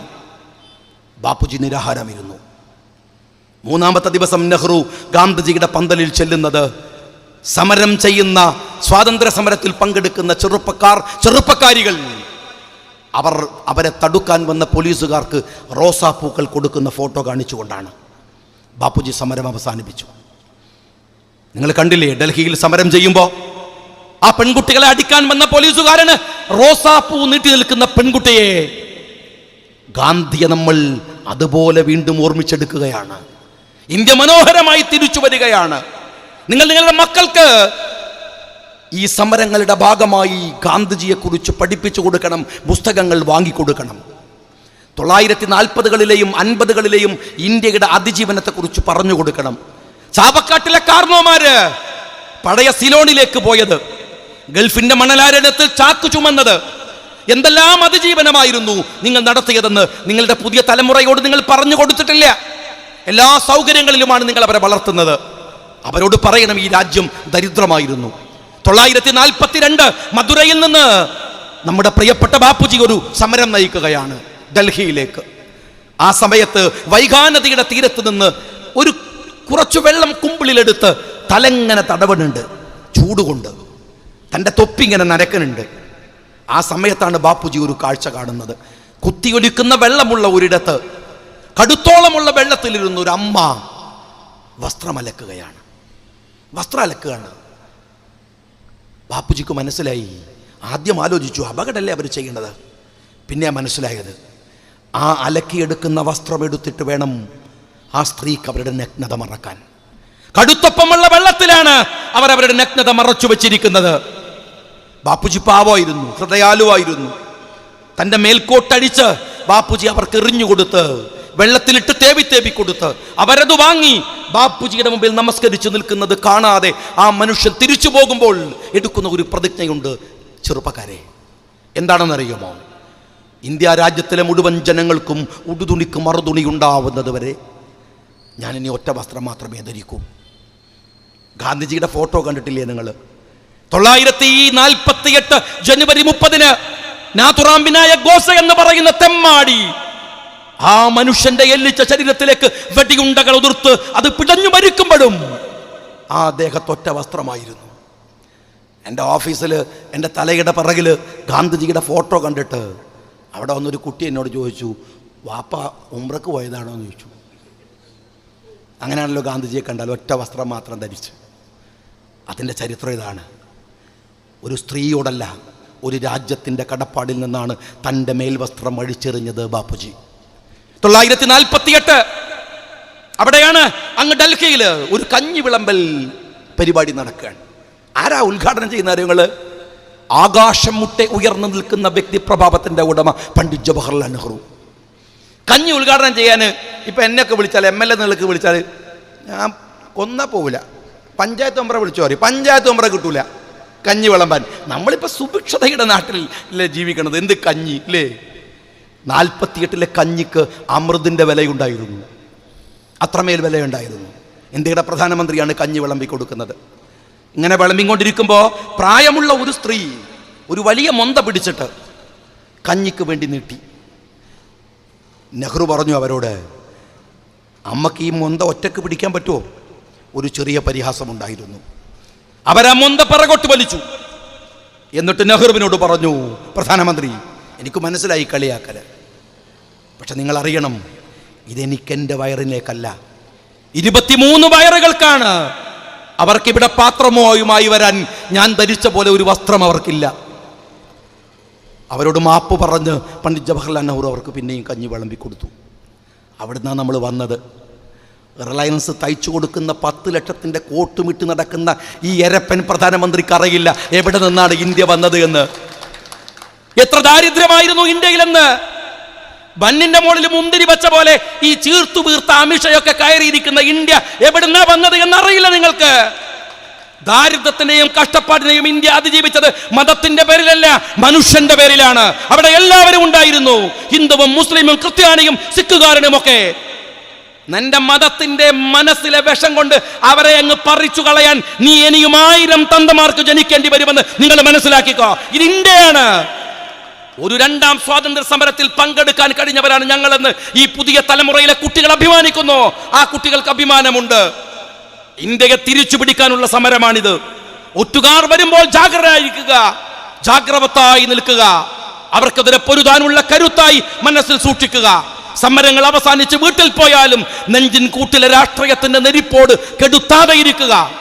അതാണ് ഇതിന്റെ പരിഹാരമെന്ന് ഞാൻ വിചാരിക്കുന്നു. ജയ് ഹിന്ദ്.